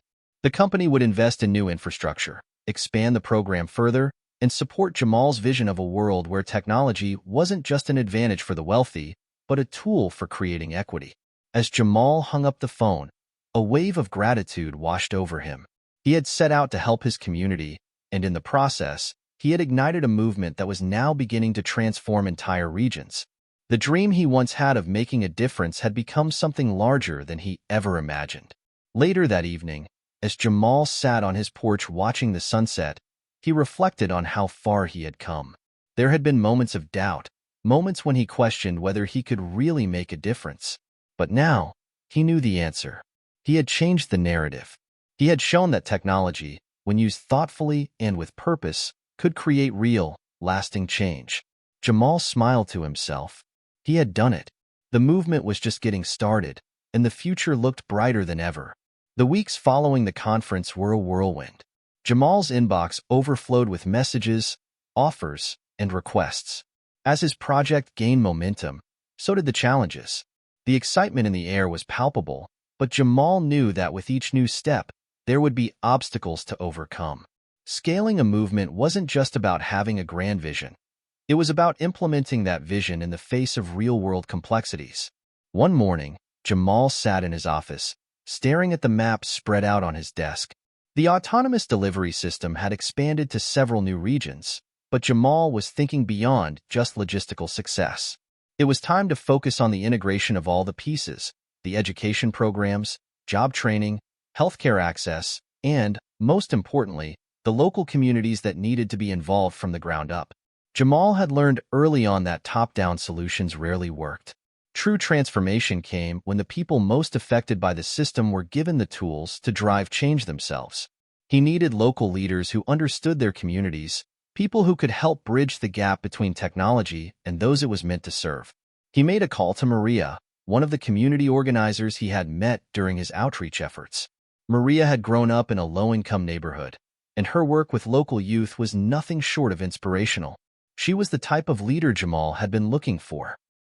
They had met during a visit to a local school where Maria had been running a job training program for teenagers, preparing them for careers in tech. "Hey, Maria," Jamal said, his voice warm with familiarity. "I need your help. We're ready to take this project to the next level, but I can't do it alone. I want to get local leaders like you involved, people who understand the nuances of the community and who can help us integrate technology in a way that's truly meaningful." Maria's voice crackled through the phone. "I'm in, Jamal. Let's make sure we're not just giving people access to technology. We need to ensure they have the knowledge and the power to shape how it's used. I've seen firsthand how technology can empower, but only if people understand it and feel a sense of ownership over it." Jamal smiled. This was exactly the kind of partnership he needed. Maria had always been more than just an organizer. She was a visionary in her own right. He felt a renewed sense of purpose as he outlined the plans for their first collaborative project, a new initiative to train community leaders who would act as liaisons between the program and the people it was designed to serve. The next few months were filled with intense work, meetings, and community outreach. Together, Jamal and Maria created a framework for training local leaders, providing them with the tools they needed to educate their communities about the technology, teach digital literacy, and offer ongoing support. Jamal made regular visits to the new regions, seeing firsthand how the program was evolving. In each town and city, he met local leaders who were taking ownership of the initiative and bringing their unique perspectives to the table. The delivery system was becoming just one part of a larger ecosystem of empowerment, an ecosystem where people weren't just beneficiaries of technology, but active participants in creating the future they wanted to see. Then came an unexpected twist. As Jamal sat in a meeting with the team, reviewing the progress, a report came in that a small town in the Midwest was experiencing significant issues with the delivery system. Despite the rollout of the program, residents were reporting delays, confusion, and even frustration with the new technology. Jamal and his team immediately jumped into action, reaching out to local leaders to understand the root of the problem. What they discovered was a critical lesson. Technology alone could not solve all the problems, especially when it came to rural areas where trust in new systems was often low. There were deep-seated concerns about automation replacing jobs, concerns that hadn't been adequately addressed during the initial rollout. Jamal understood that this was a pivotal moment. The feedback they received wasn't just about glitches in the delivery system. It was about trust, fear, and the need for human connection in an increasingly automated world. He knew they had to rethink their approach in these areas, taking into account the unique dynamics of rural communities. The next day, Jamal called a town hall meeting. He personally flew to the Midwest, sitting in a room filled with skeptical residents who had been struggling with the changes. He understood their concerns. Many had lived in the town for generations and had never seen a delivery system like the one now rolling through their streets. The sight of robots moving packages was jarring, and many people didn't know how to feel about it. Jamal took the stage, standing in front of the group, his posture open and inviting. "I understand your concerns," he began, his voice sincere. "This technology is new, and I know change can be uncomfortable. But I'm here because I believe that technology should be a tool that works for you, not against you. And if there's one thing I've learned in this journey, it's that the only way we'll succeed is by listening to you." He paused, allowing the weight of his words to settle. "I'm not here to tell you that everything will be perfect right away, but I promise you this. We will work together to make this right. You're not just receiving technology, you are an integral part of shaping how it works and how it impacts your lives." Over the next few months, Jamal and his team worked closely with the community to reframe the conversation around automation. They launched a series of town halls, workshops, and job training programs focused on how people could adapt to and thrive in an increasingly tech-driven world. They worked to alleviate fears about job loss, showing how automation could create new opportunities rather than eliminate them. Slowly, the town began to shift. Trust was rebuilt. People saw the real benefits of the system: faster delivery times, access to goods that had previously been unavailable, and a greater sense of community involvement in the development of the technology. As the program continued to grow, Jamal realized that this moment, this turning point, had been one of the most significant in his journey. It wasn't just about overcoming technical challenges, it was about overcoming human barriers. It was about building a movement that didn't just provide solutions, but also fostered understanding, trust, and collaboration. He leaned back in his chair, feeling a deep sense of satisfaction. They were moving forward, but the road ahead was still long. Jamal wasn't done yet. There was more to do, more to build, and more to learn. But for the first time in a long while, he felt confident that they were on the right path. The momentum was building. Jamal could feel the shift in the air. People were starting to see the delivery program not just as a technological advancement, but as a lifeline. Yet, with every success came new hurdles. The expansion of the program into new regions was proving to be more difficult than expected. There were logistical challenges, regulatory hurdles, and political pressures. More importantly, Jamal knew that the path they were on would require bold leadership, and he was beginning to understand what it meant to lead on this scale. It was early one morning when Jamal received a call from an unexpected source: Governor Catherine Reddick. She had been a vocal supporter of the initiative since its early days, but the news she had for him was unsettling. "Jamal," Governor Reddick said, her tone cautious, "I need to talk to you about a growing issue in your delivery program. I'm hearing concerns from both local businesses and state lawmakers. Some feel that your program is disrupting the local economy, particularly in rural areas where people rely on traditional delivery services." Jamal leaned back in his chair, trying to mask his frustration. He had anticipated pushback, but the sudden surge in opposition was unexpected. "I understand the concern, Governor," he replied, his voice steady. "But this isn't about replacing jobs. It's about creating new ones and providing better access. I've seen the positive impact in other regions. We're changing lives for the better." "I don't doubt that, Jamal," Governor Reddick interrupted, her voice softening. "But you need to understand that some folks aren't ready for this change. And if we don't address their fears, we risk losing their support. There's been talk of regulatory action to limit your program if we can't find a way to balance things out." Jamal felt a tight knot form in his stomach. The stakes were higher now. He couldn't afford to alienate the very communities he was trying to help. "I'll come to see you. Let's work this out together," he said after a pause. "I'm not giving up on this, but I'll make sure we hear everyone's concerns." 2 days later, Jamal found himself sitting across from Governor Reddick in her office, the weight of the conversation heavier than he had expected. She laid out the issues, detailing the mounting pressure from local businesses, unions, and even some of her own colleagues in the state legislature. The delivery program, while transformative, was beginning to feel like a disruptor rather than a solution. "People are afraid, Jamal," Governor Reddick said, her hands clasped in front of her. "Afraid of losing their jobs, afraid of being left behind.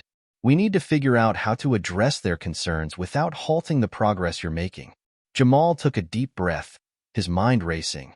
He understood the fear. He had seen it in the faces of the residents in the small town a few months ago. It wasn't just about technology. It was about identity, livelihoods, and a sense of security. "I'll tell you what," Jamal began slowly, his voice resolute. "We'll start a series of listening sessions in every region where the program is active. We'll bring together local business owners, workers, and residents, and we'll listen. No agendas, no speeches, just conversations. From there, we'll work together to find a solution that includes everyone." Governor Reddick nodded thoughtfully, but the skepticism in her eyes was clear. "And what if that solution means scaling back the program or adjusting how it works?" she asked. "Are you prepared for that?" Jamal knew that was a possibility. He had built his success on a foundation of trust, and sometimes trust meant compromise. He nodded firmly. "I'm prepared to do whatever it takes," he said. "If it means adjusting the program to make sure no one is left behind, then that's what we'll do. But we can't go backward. We have to move forward, and we have to do it together." The weeks that followed were some of the most difficult in Jamal's journey. He traveled to various regions, meeting with local business owners, workers, and everyday residents. The feedback was mixed. Some people were excited about the changes, eager to embrace the future, while others were fearful, questioning whether the program would push them out of jobs. Jamal listened patiently, taking notes, asking questions, and allowing people to voice their concerns. What became clear was that there was a deep-seated fear about the future of work. People weren't just afraid of losing their jobs, they were afraid of a future where they had no place in an increasingly automated world. One conversation stuck with him in particular. A man named Joe, a truck driver from a small town, expressed his fears about how automation would affect his livelihood.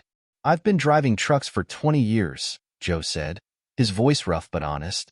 "If these robots take over the deliveries, where does that leave me? I've got a family to feed. I've got bills to pay." Jamal could see the sincerity in Joe's eyes. The man wasn't asking for a perfect solution. He was asking for respect and security. Jamal realized then that it wasn't just about introducing new technology. It was about showing people that their futures could still be bright, even in a rapidly changing world. After several weeks of listening sessions, Jamal called a meeting with his leadership team. He had gathered a wealth of information, and now it was time to take action. His approach had evolved. He no longer viewed the program as something that should just be imposed, but as something that should evolve in collaboration with the communities it was meant to serve. "We need to create a workforce transition program," Jamal said, looking around the room. "We need to partner with local businesses and labor unions to provide training, retraining, and support for workers who might be displaced by the automation.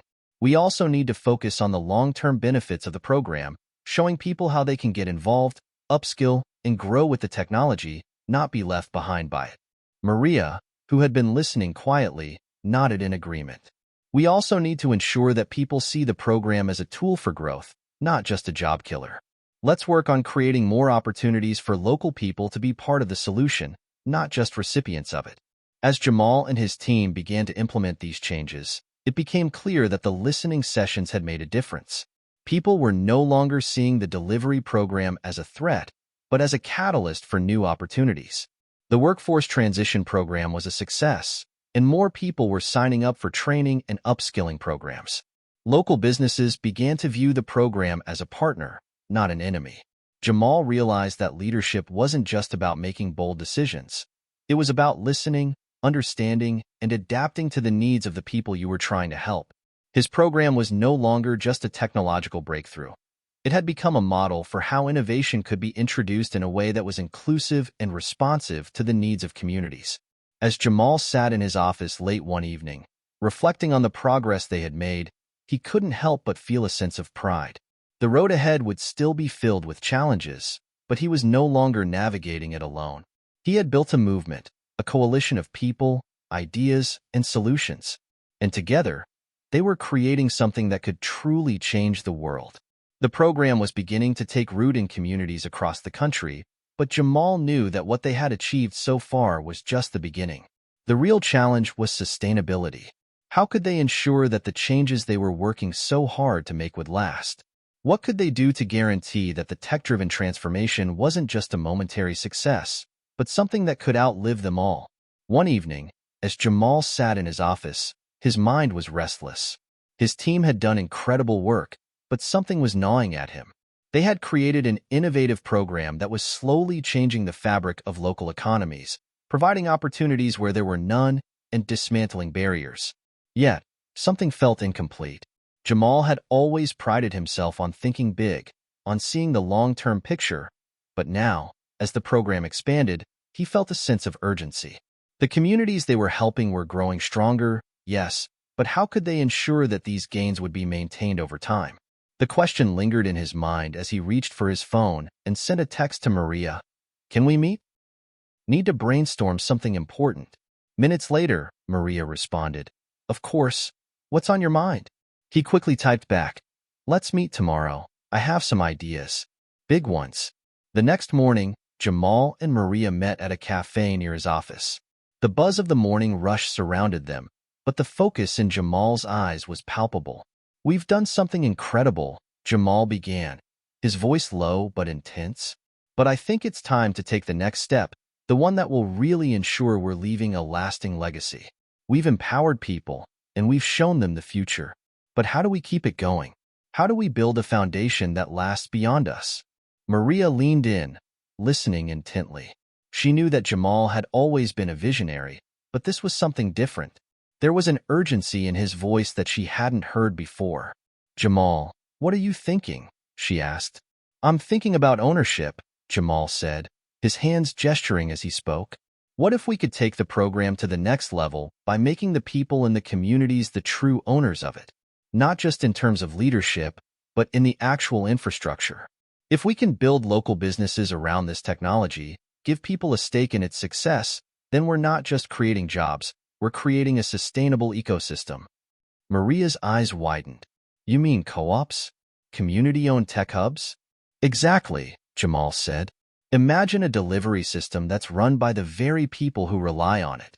What if we took the model of the program and made it a partnership with local communities, where they own the tech, the delivery process, and the infrastructure?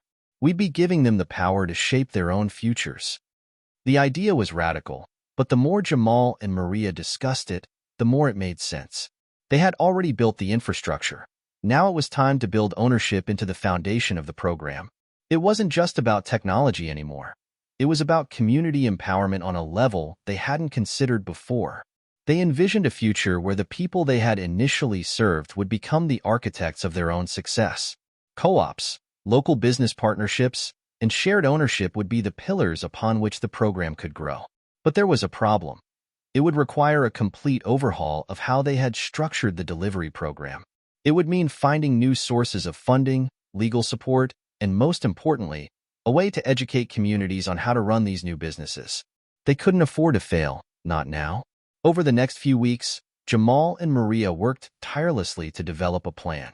They reached out to experts in cooperative business models, nonprofit organizations, and legal advisors who specialized in worker-owned businesses. They crafted proposals, outlined potential funding models, and began to build the framework for the new system. As they built the foundation, they realized the biggest challenge was not technological. It was changing the mindset of both the communities and potential investors. The concept of community-owned tech hubs wasn't just new. It was revolutionary. People weren't used to the idea of owning the technology that served them. They were used to being customers, not stakeholders. Jamal knew that to make this work, they would need buy-in from both the community and key stakeholders. He scheduled a series of town halls once again, but this time, the conversation wasn't just about the delivery program. It was about ownership and shared responsibility. The first town hall was set in a community that had been one of the early adopters of the program. Jamal stood before the crowd, the familiar faces of local business owners, workers, and residents looking back at him. This time, however, there was a new energy in the air. The room was filled with anticipation, not just for another update, but for a chance to be a part of something truly transformative. "Thank you all for being here," Jamal began, his voice steady. "I've been coming to these meetings for a while now, but today is different. Today, I want to talk to you about how we can take this to the next level together." He paused, allowing the room to settle. "We've built something incredible, but I believe we can build something even greater. Imagine if the technology we've brought into this community was yours, not just as users, but as owners. What if you could have a say in how it runs? What if you could make decisions that directly impact your community and your economy?" I'm talking about community-owned tech hubs, worker co-ops, and the opportunity for every single one of you to be a part of this movement in a way that truly empowers you. The room was silent for a moment, and then a ripple of conversation began to stir. Some faces lit up, others were more skeptical, but Jamal could see the wheels turning in people's minds. This was new territory for them, but there was something undeniable in the excitement that bubbled beneath the surface. "This isn't just about technology," Jamal continued, his voice growing more passionate. "This is about ownership. This is about giving you the tools to shape your own future, and I believe we can make this work. But we need you, your ideas, your input, your investment. Together, we can turn this dream into a reality." The meetings that followed were a mixture of cautious optimism and overwhelming support. The residents began to see the potential of the new model. Local business owners and workers, many of whom had initially feared the disruption caused by automation, now saw an opportunity for empowerment. By giving them a stake in the program, Jamal wasn't just offering jobs. He was offering autonomy, a chance to take control of their destinies. By the end of the month, Jamal and Maria had secured their first pilot partnership with a local community in the Midwest. The framework for the co-op business model was in place, and funding had been sourced from a combination of private investors and public grants. The pilot program would serve as a model for future expansions. As Jamal looked at the paperwork in front of him, he couldn't help but feel a deep sense of accomplishment. This was the real test. If they could make this work, it would be a game changer. Not just for the delivery program, but for the very people who had entrusted them with their futures. The pilot program was in full swing. The community-owned tech hubs were being built, and the excitement that Jamal had seen in the town hall meetings was now palpable in every corner of the community. Local workers, once just employees, were now becoming entrepreneurs, learning the ins and outs of running the business and maintaining the technology that had brought so much change to their lives. Jamal had always believed in the power of collective action, but seeing it unfold before his eyes was something entirely different. The program was not just about technology. It was about rewriting the rules of what was possible in communities that had long been overlooked. Maria, ever the pragmatist, had been the first to bring up the challenges they would face.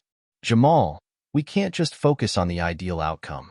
There are real obstacles ahead," she had warned him when they first started planning the co-op model. Now, a few months into the pilot, those obstacles were becoming clearer. The learning curve for the workers in the new tech hubs was steep. Many had never operated technology on this scale, and the pressure to succeed was starting to show. "Jamal, the team is overwhelmed," Maria confessed during one of their routine check-ins. "The learning curve is huge, and we can't expect everyone to be experts overnight. We need more support." Jamal took a deep breath. He had known this was coming. The road to transformation would never be smooth, but he was determined.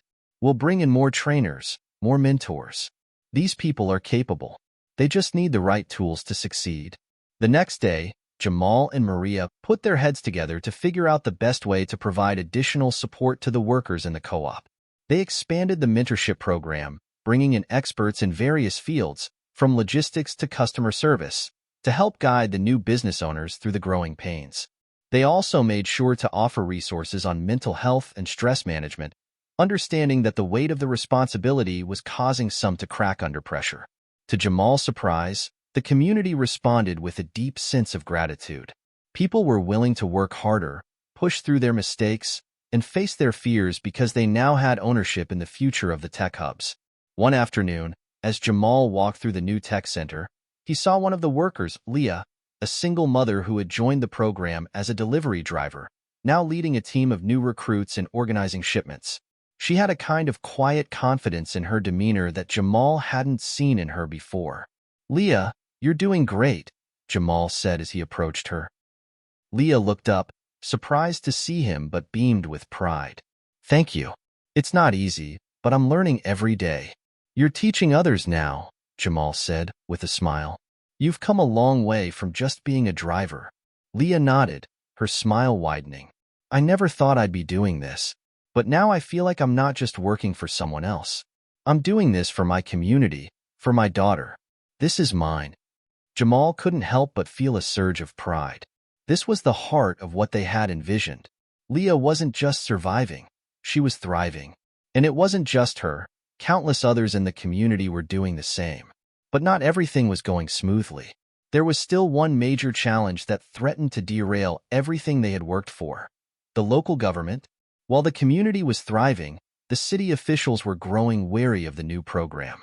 They had been slow to warm up to the idea of community-owned tech hubs, seeing them as a threat to the established order. One evening, Jamal received a call from an old friend, Derek, who worked in local government.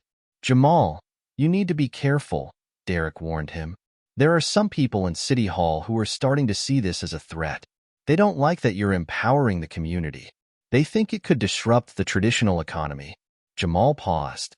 He had known this day might come. "What are they planning to do?" "They're looking into zoning laws, possibly passing new regulations that could make it harder for you to expand," Derek said. "I don't want to see you lose all this progress, Jamal. I'll do what I can to help, but you need to be prepared for a fight." The news hit Jamal harder than he expected. He had built this program to help the community, to empower the people who had been left behind for too long. And now, the very system that had stood in their way for so long was threatening to shut them down. Jamal knew he couldn't back down. The community had invested too much, and so had he. But he also knew that he couldn't win this fight alone. He needed support, and he needed it fast. He turned to Maria. "We've got to find a way to work with the government, not against it. We need allies in City Hall, people who understand what we're doing and can help us navigate the politics." Maria nodded. "I've been thinking the same thing. We need to show them the long-term benefits of what we're doing. If we can prove that this isn't just a flash in the pan, but something that could strengthen the local economy, we might have a chance." Over the next few weeks, Jamal and Maria reached out to local business leaders, community organizers, and even residents who had benefited from the program to rally behind the cause. They organized meetings, town halls, and presentations to show the government that the tech hubs were not just another business venture. They were a lifeline for the community, a sustainable way to bring jobs, education, and growth to an area that had long been ignored. Slowly but surely, they began to gain traction. Several key members of the city council, including some who had initially opposed the program, came around to see the potential. They began to see how the tech hubs could support local businesses, reduce unemployment, and even help address some of the city's infrastructure challenges. In the end, it wasn't just the tech hubs that won the day. It was the people. The community, united in their vision for a better future, had fought for what they believed in. And as Jamal stood before the city council, watching as the proposal to support the program passed unanimously, he felt a sense of victory that went beyond politics. "This is just the beginning," Jamal said to the crowd of supporters who had gathered outside City Hall. "We're not just changing the game, we're rewriting the rulebook. Together, we're building a future that works for all of us." The success of the pilot program was not just a victory for Jamal and Maria. It was a victory for the entire community. The program had gained the support of local government, and more importantly, it had created real, lasting change. People who had once been stuck in low-wage jobs now had ownership and agency in a system that was designed to uplift them, not exploit them. But as the program expanded, Jamal couldn't shake the feeling that they were standing at the edge of something even bigger. What they had started here could ripple out, touching other communities, other cities, and maybe even entire industries. In the weeks following the passing of the city council proposal, Jamal had been receiving calls from leaders in neighboring cities. They wanted to know how the program had worked, what the challenges were, and most importantly, how they could replicate the success. Jamal was both flattered and overwhelmed. The truth was, they hadn't figured it all out yet. The program was still in its early stages, still growing and evolving. Maria had been fielding most of the calls, and she could see that Jamal was starting to feel the weight of the responsibility.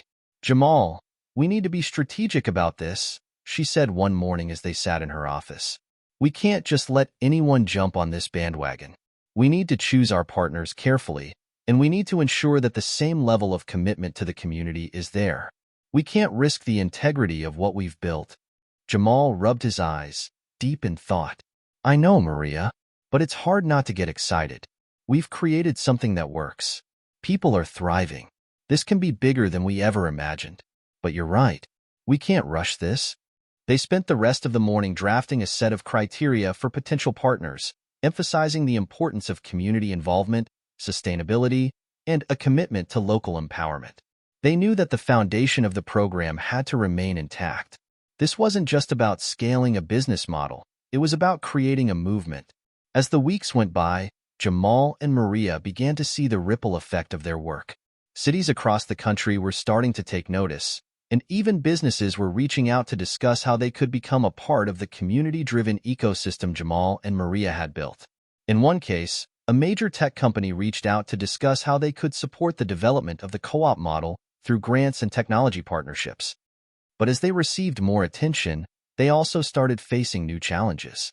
The bigger they got, the more they attracted scrutiny from corporations that didn't share the same values of community ownership and empowerment. The corporate world was beginning to take notice, but not always for the right reasons. Some companies saw the rise of community-owned tech hubs as a direct challenge to their bottom line. They had no interest in empowering local communities. They were more interested in maintaining control. Jamal knew they had to remain vigilant. They couldn't let the program become just another corporate initiative dressed up as community-focused. The soul of the program, the very reason it was working, was because it was built from the ground up by the people it served. One afternoon, as Jamal was taking a break, he received a message from an old friend, Daryl, who worked in the corporate world. Daryl had been one of the first people to warn Jamal about the pitfalls of mixing business and community activism. "Jamal, I see what you're doing, and I have to say, I'm impressed," Daryl's message read. "But I've been hearing things from my colleagues in the corporate sector. They're starting to take notice of what you're building. Some see it as competition. You're disrupting the market, and that doesn't sit well with the powers that be." Jamal sat back, reading the message again. He knew that this was inevitable. As much as he wanted to stay focused on the mission, he couldn't ignore the reality that they were up against powerful forces. "What are you saying, Daryl?" Jamal replied. "I'm saying that you've built something that's about to get a lot more complicated," Daryl wrote back.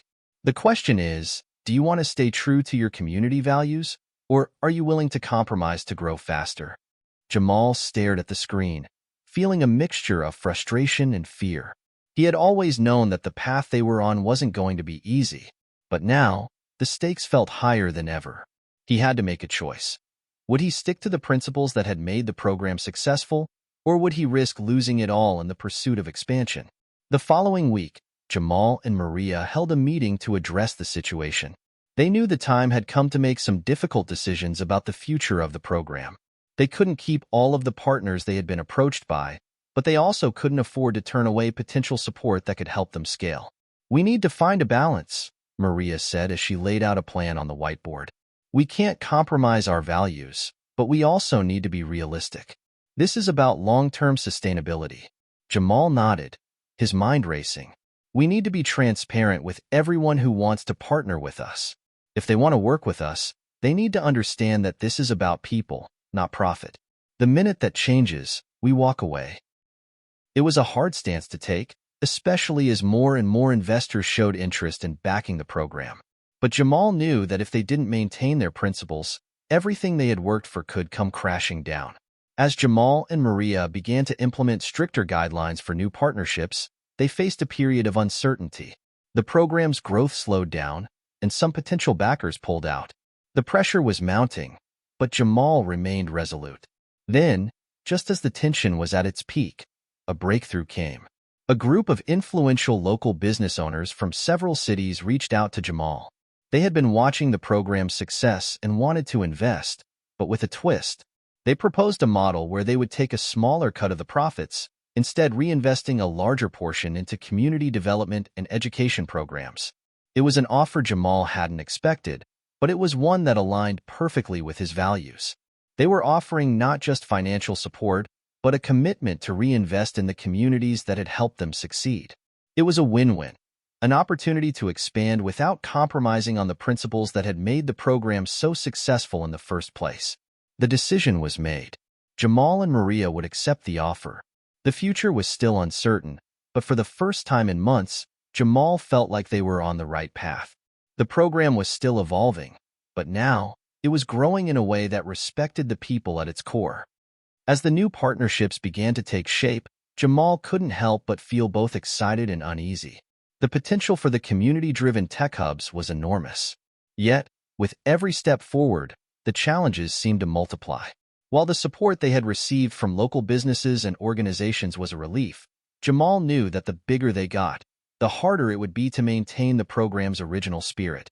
Maria had been working tirelessly behind the scenes, balancing the new influx of resources with the community's needs.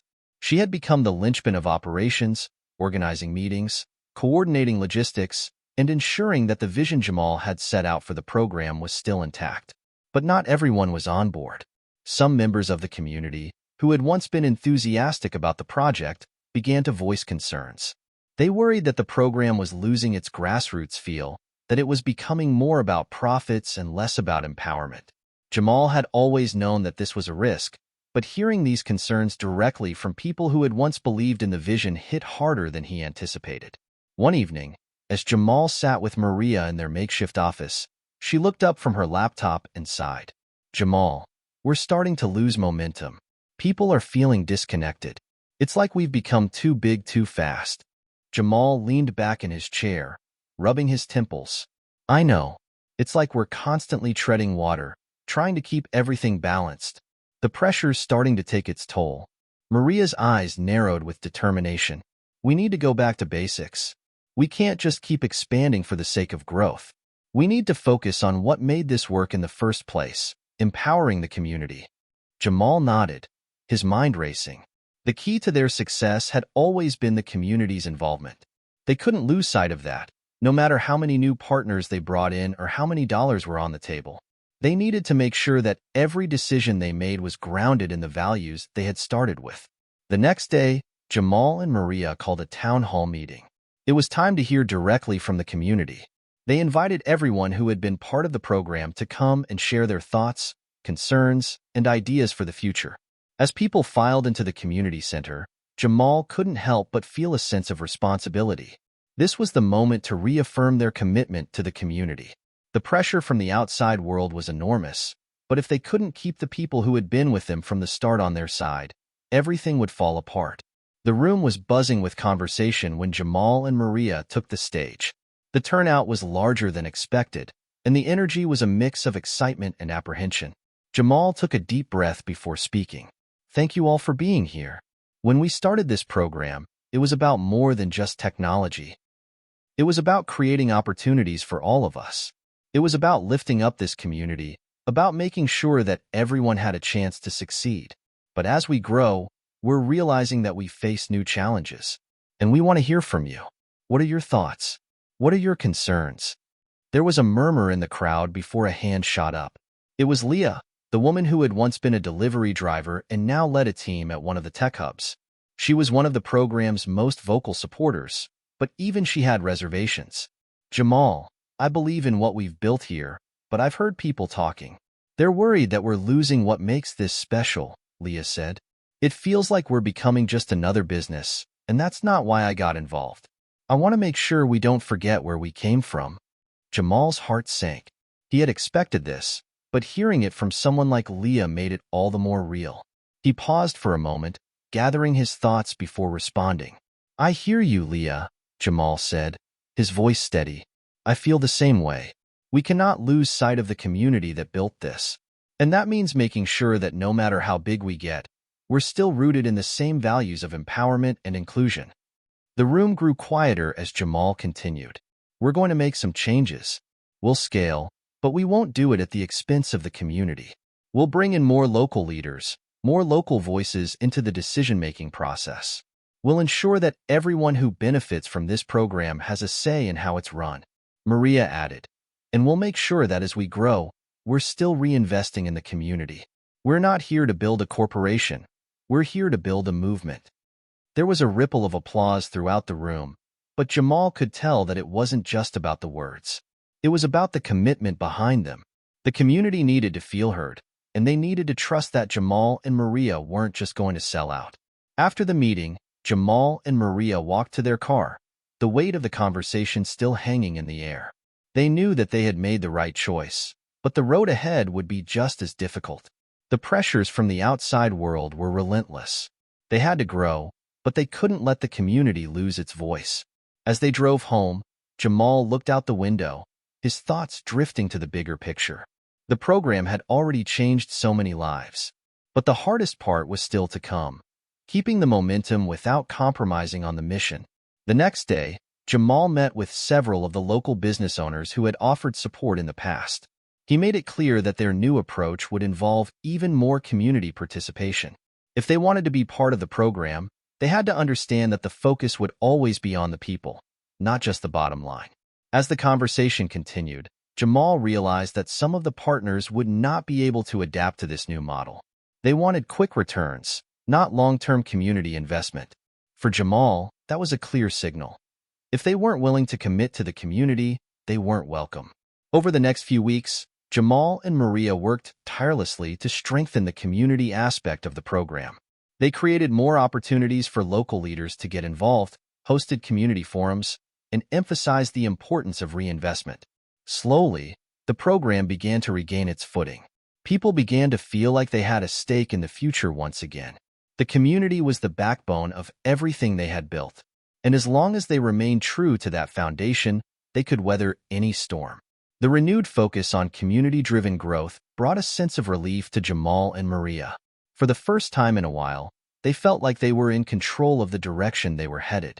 The voices of the people they had promised to uplift were once again at the center of their decision-making process. But just as they started to regain their footing, the weight of the success they had built began to hit harder than ever. The program's reach was expanding faster than anticipated. There were now tech hubs in several cities across the country, and each one was seeing the same success Jamal had witnessed in his own community. Jobs were being created, and people were becoming empowered. But as the program grew, so did the pressure to scale faster, to expand to new cities, and to attract more investors. Jamal couldn't ignore the calls for expansion. Cities were begging for the program, businesses wanted to partner, and community leaders from all over were reaching out, eager to replicate the model. It was both thrilling and overwhelming. One day, Jamal sat down with Maria and the core leadership team to discuss their next steps. They had been in meetings all morning with potential partners, each one more eager than the last to get involved. But Jamal knew that this kind of growth couldn't happen overnight. He needed to protect the program's values while navigating the growing demand. "We can't keep saying yes to every city that comes knocking," Maria said, her voice tinged with exhaustion. "We need to choose carefully. We can't scale just for the sake of scaling. We need to ensure that every new city can uphold the values we've worked so hard to establish." Jamal nodded. "I know, but we can't ignore the fact that the demand is there. The community wants this, and we've been approached by so many cities that are ready to commit." The weight of the decision hung in the air, the tension palpable. On the one hand, Jamal understood the potential for change on a much larger scale. But on the other hand, he couldn't afford to lose sight of what made their program unique: its deep connection to the local community. "We've come too far to lose sight of what we're building here," Jamal continued. "We've promised the people that this is for them, that they will always be the priority. We can't let that slip away just because we want to grow quickly." Maria looked at him thoughtfully. "So what's the answer?" Jamal took a deep breath, his mind spinning with the possibilities. "We need to find a way to scale responsibly. If we're going to expand, we need to do it in a way that preserves the integrity of the program. We need to have community leaders in place before we launch in a new city. They have to be involved from the start. And we need to make sure that every partnership we form is with organizations that understand our mission." The meeting stretched late into the evening, with everyone in agreement that their next steps would involve careful planning and a strategic approach to expansion. There would be no more rushed decisions. They would only move forward with cities and partners who aligned with their vision. In the following weeks, they began the slow and deliberate process of scaling. They opened new tech hubs, but each one was approached with the same level of care and attention to community involvement. The program would no longer be a rapid-fire expansion. It would be a methodical growth, ensuring that each community was empowered in the same way the original one had been. As the new hubs began to take root, Jamal found himself traveling more than ever. It was exciting, but also exhausting. Each trip felt like a test. Could the program work here? Would the community embrace it the way the original one had? He visited cities across the country, meeting with local leaders, community organizations, and business owners. He made sure that every partnership was grounded in the same principles of empowerment, transparency, and community involvement. But even with all the careful planning, there were moments of doubt. As the program expanded, Jamal couldn't shake the feeling that something was slipping through the cracks. He began to see signs of fatigue in the community leaders he had been working with. They were overwhelmed with the responsibility of managing these new hubs while staying true to the mission. Some were struggling to balance the demands of their new roles with the needs of their families and communities. Maria saw it too. Jamal, we need to address this. The pressure is starting to break some of these leaders. We can't afford to lose them. Jamal sat in silence for a moment, feeling the weight of her words. He had always known that they couldn't do this alone. But now, with the program growing so rapidly, he was starting to realize just how much more support was needed to ensure its sustainability. We need to start training more leaders, Jamal said finally. We can't rely on just a few people to carry the load. If we're going to keep growing, we need to empower more people to take on leadership roles. This isn't just about us anymore. It's about the community, and we need more people involved. In the weeks that followed, Jamal and Maria focused on leadership development. They launched new training programs, bringing in local leaders who had been a part of the community for years. They wanted to ensure that as the program grew, the people who had the most at stake, the ones who had lived the struggles, would be the ones leading the charge. It was a slow process, but it was necessary. The more Jamal saw the strength of the community, the more he realized that his role wasn't to be the hero of the story. It was to create space for others to shine. He was just one part of a larger movement, and as he shifted his focus to empowering others, he began to feel a renewed sense of purpose. As they worked to expand the leadership pipeline, Jamal received a phone call that changed everything. It was from Elon Musk.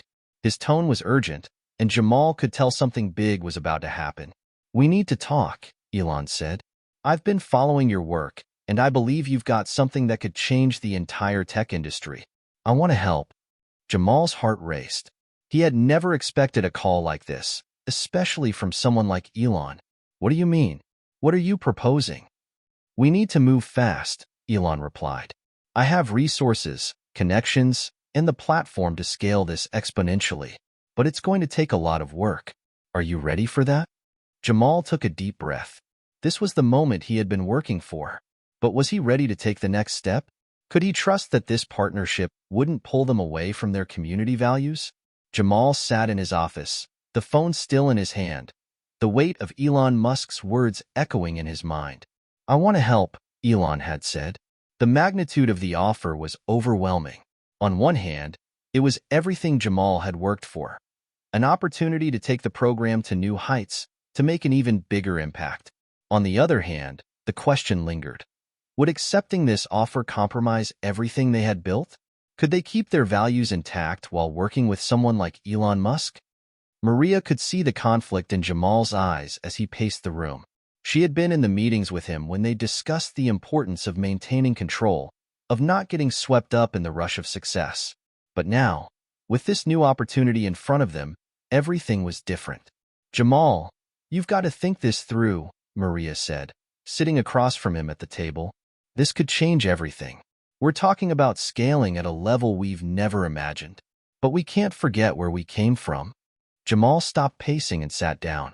His fingers drummed nervously on the table. "I know, but imagine what we could do with the resources he has. We could expand to places we've never thought possible. More people could get the chance to succeed. More communities could thrive." Maria raised an eyebrow. "And at what cost? We've seen how fast things can spiral out of control. We're already feeling stretched thin with what we've built. Are we ready for this? Are we prepared to scale? Or are we just chasing something we think we want? Jamal knew she was right. They had seen the strain that rapid growth had put on the program. Their vision had always been about sustainable growth, but with Elon Musk's involvement, they could easily be catapulted into a world of corporate expectations, investors, and massive scalability. It could all be overwhelming.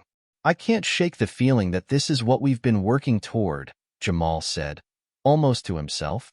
We've always talked about changing lives, and this could be the way to do it on a bigger scale. But I have to make sure it's the right kind of change. Maria's expression softened. I get that. But remember, we're not just building tech hubs. We're building communities. We're creating spaces where people feel empowered, where they have ownership. That's not something you can put a price tag on. Jamal nodded. He had always believed in that idea. The importance of people owning their journey, of having a voice in the process. But now, it seemed like the stakes were higher than ever. If he agreed to work with Elon, would they lose that sense of ownership? Would they become another cog in a corporate machine? The next day, Jamal flew to California to meet with Elon in person. The flight felt like a blur, and when he arrived at the SpaceX headquarters, he was overwhelmed by the size of the operation. Elon greeted him warmly, as if they were longtime friends, and led him through the sprawling campus.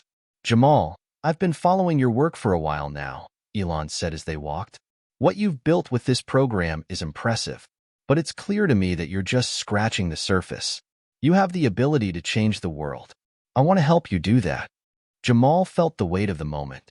Here he was, standing in one of the most innovative and influential places on Earth, with the man who had revolutionized multiple industries. He had always admired Elon Musk's vision, but now it felt different. This wasn't just about innovation. This was about influence. And it wasn't just Jamal's decision. It was a decision that would affect everyone involved in the program. I appreciate the offer, Elon, but I have to ask, why now? Why do you want to be involved in this? Elon smiled, but there was something more intense in his eyes. Because I believe in your mission, Jamal. The world needs this, and it needs it now. You have a chance to not just change a community or a city, but to change entire industries. I can give you the resources, the platform, the scale. But you'll need to be prepared for what's coming next. Jamal felt the pull of ambition stirring within him. The opportunity to work with Elon Musk was something most people would dream of. The resources, the technology, the global reach. Everything Jamal had ever wanted for the program could be within his grasp. But it wasn't just about the resources. It was about the responsibility that came with them. Could they retain control over the program's direction? Could they still keep their promises to the community while embracing this new partnership? After the meeting, Jamal took some time to reflect. He walked around the campus, observing the bustling activity around him, the engineers and innovators working at breakneck speeds. He couldn't deny the potential, but he also couldn't ignore the gut feeling that told him to proceed with caution. Back at the hotel, Jamal called Maria. She answered on the first ring. "How's it going?" Maria asked, sensing the tension in his voice. "It's everything I imagined and more," Jamal replied. "But I'm still not sure if it's the right move. The scale, the speed. They're asking me to move faster than we've ever moved before. And I don't know if I'm ready for that. We've spent years building this, and now it feels like we could lose everything if we don't do it right." Maria was quiet for a moment before speaking. "Jamal, this is your decision. But you know I'll support you no matter what. Just don't lose sight of what makes this program yours, what makes it ours. We've built something real, something meaningful. And if we can't keep that integrity, it might not be worth it." The next day, Jamal met with Elon again. This time, he was more focused. He had made up his mind. He knew that in order to maintain control, he would need to set clear boundaries. He wouldn't let the program be swallowed up by corporate interests. They could partner, but they would do it on his terms. "All right, Elon," Jamal began, his voice steady. "I'm willing to work with you, but there are conditions. I want full control over the direction of this program.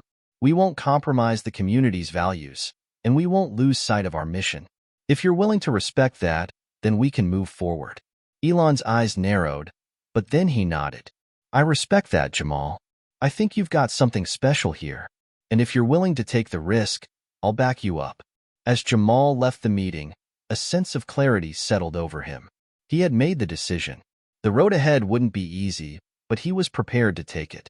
With Elon's resources, they could amplify their impact, but Jamal would never let it come at the cost of the community they had built. It was a new chapter, but one that would remain rooted in the same values that had started it all. The morning sun bathed the city in golden light, and Jamal stood in front of the building that housed the program's headquarters. It had been a whirlwind few weeks since he'd made the decision to partner with Elon Musk, and now it was time for the next phase. The world was about to change. His program was about to change, but the one thing that remained constant was his commitment to the community they had built together. Jamal had been up all night, finalizing the plans for the first major expansion project with SpaceX's backing.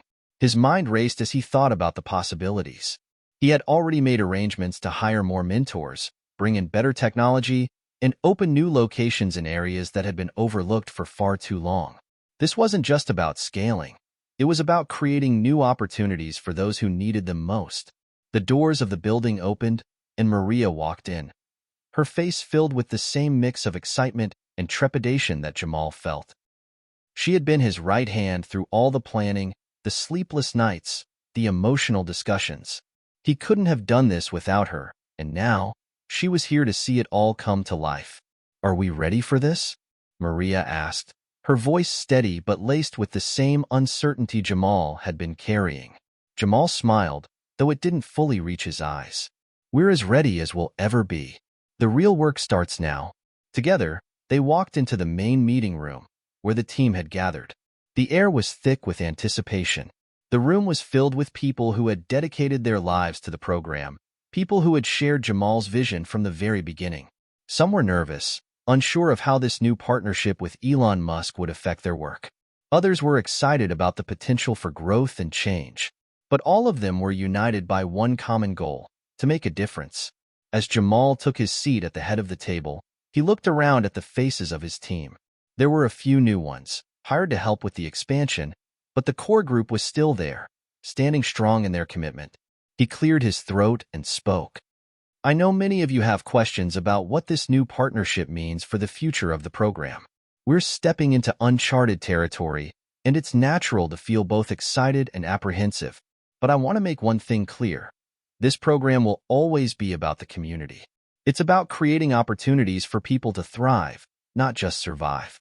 It's about empowering individuals to take control of their own destinies." The room fell silent as Jamal's words sunk in. "With SpaceX's resources, we're going to be able to reach more people than ever before. We'll have access to technology and support that can help us scale our work in ways we never thought possible. But we're doing this on our terms. We're not changing who we are to fit into someone else's vision.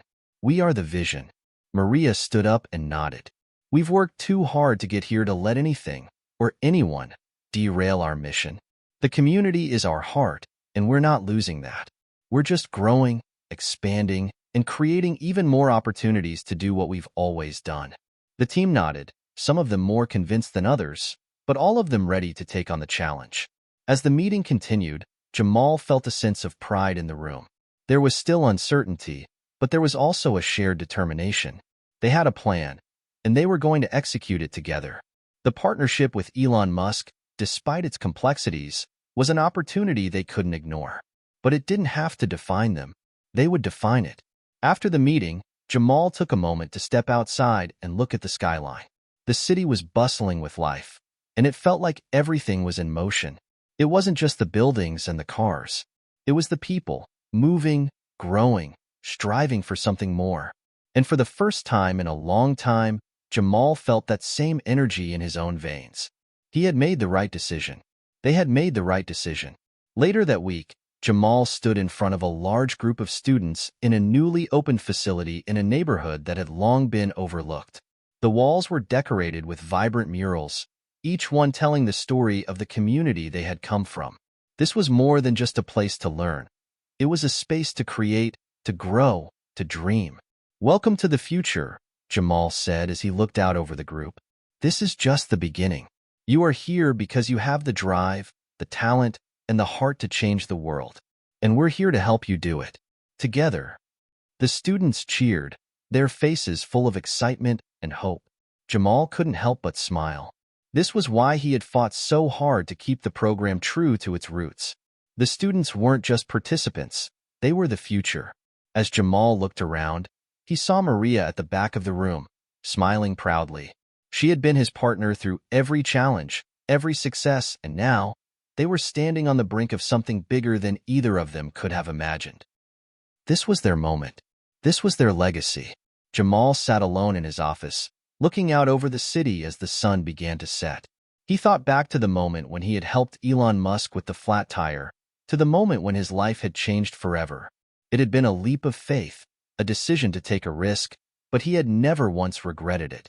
The journey had been hard, filled with difficult choices and moments of doubt.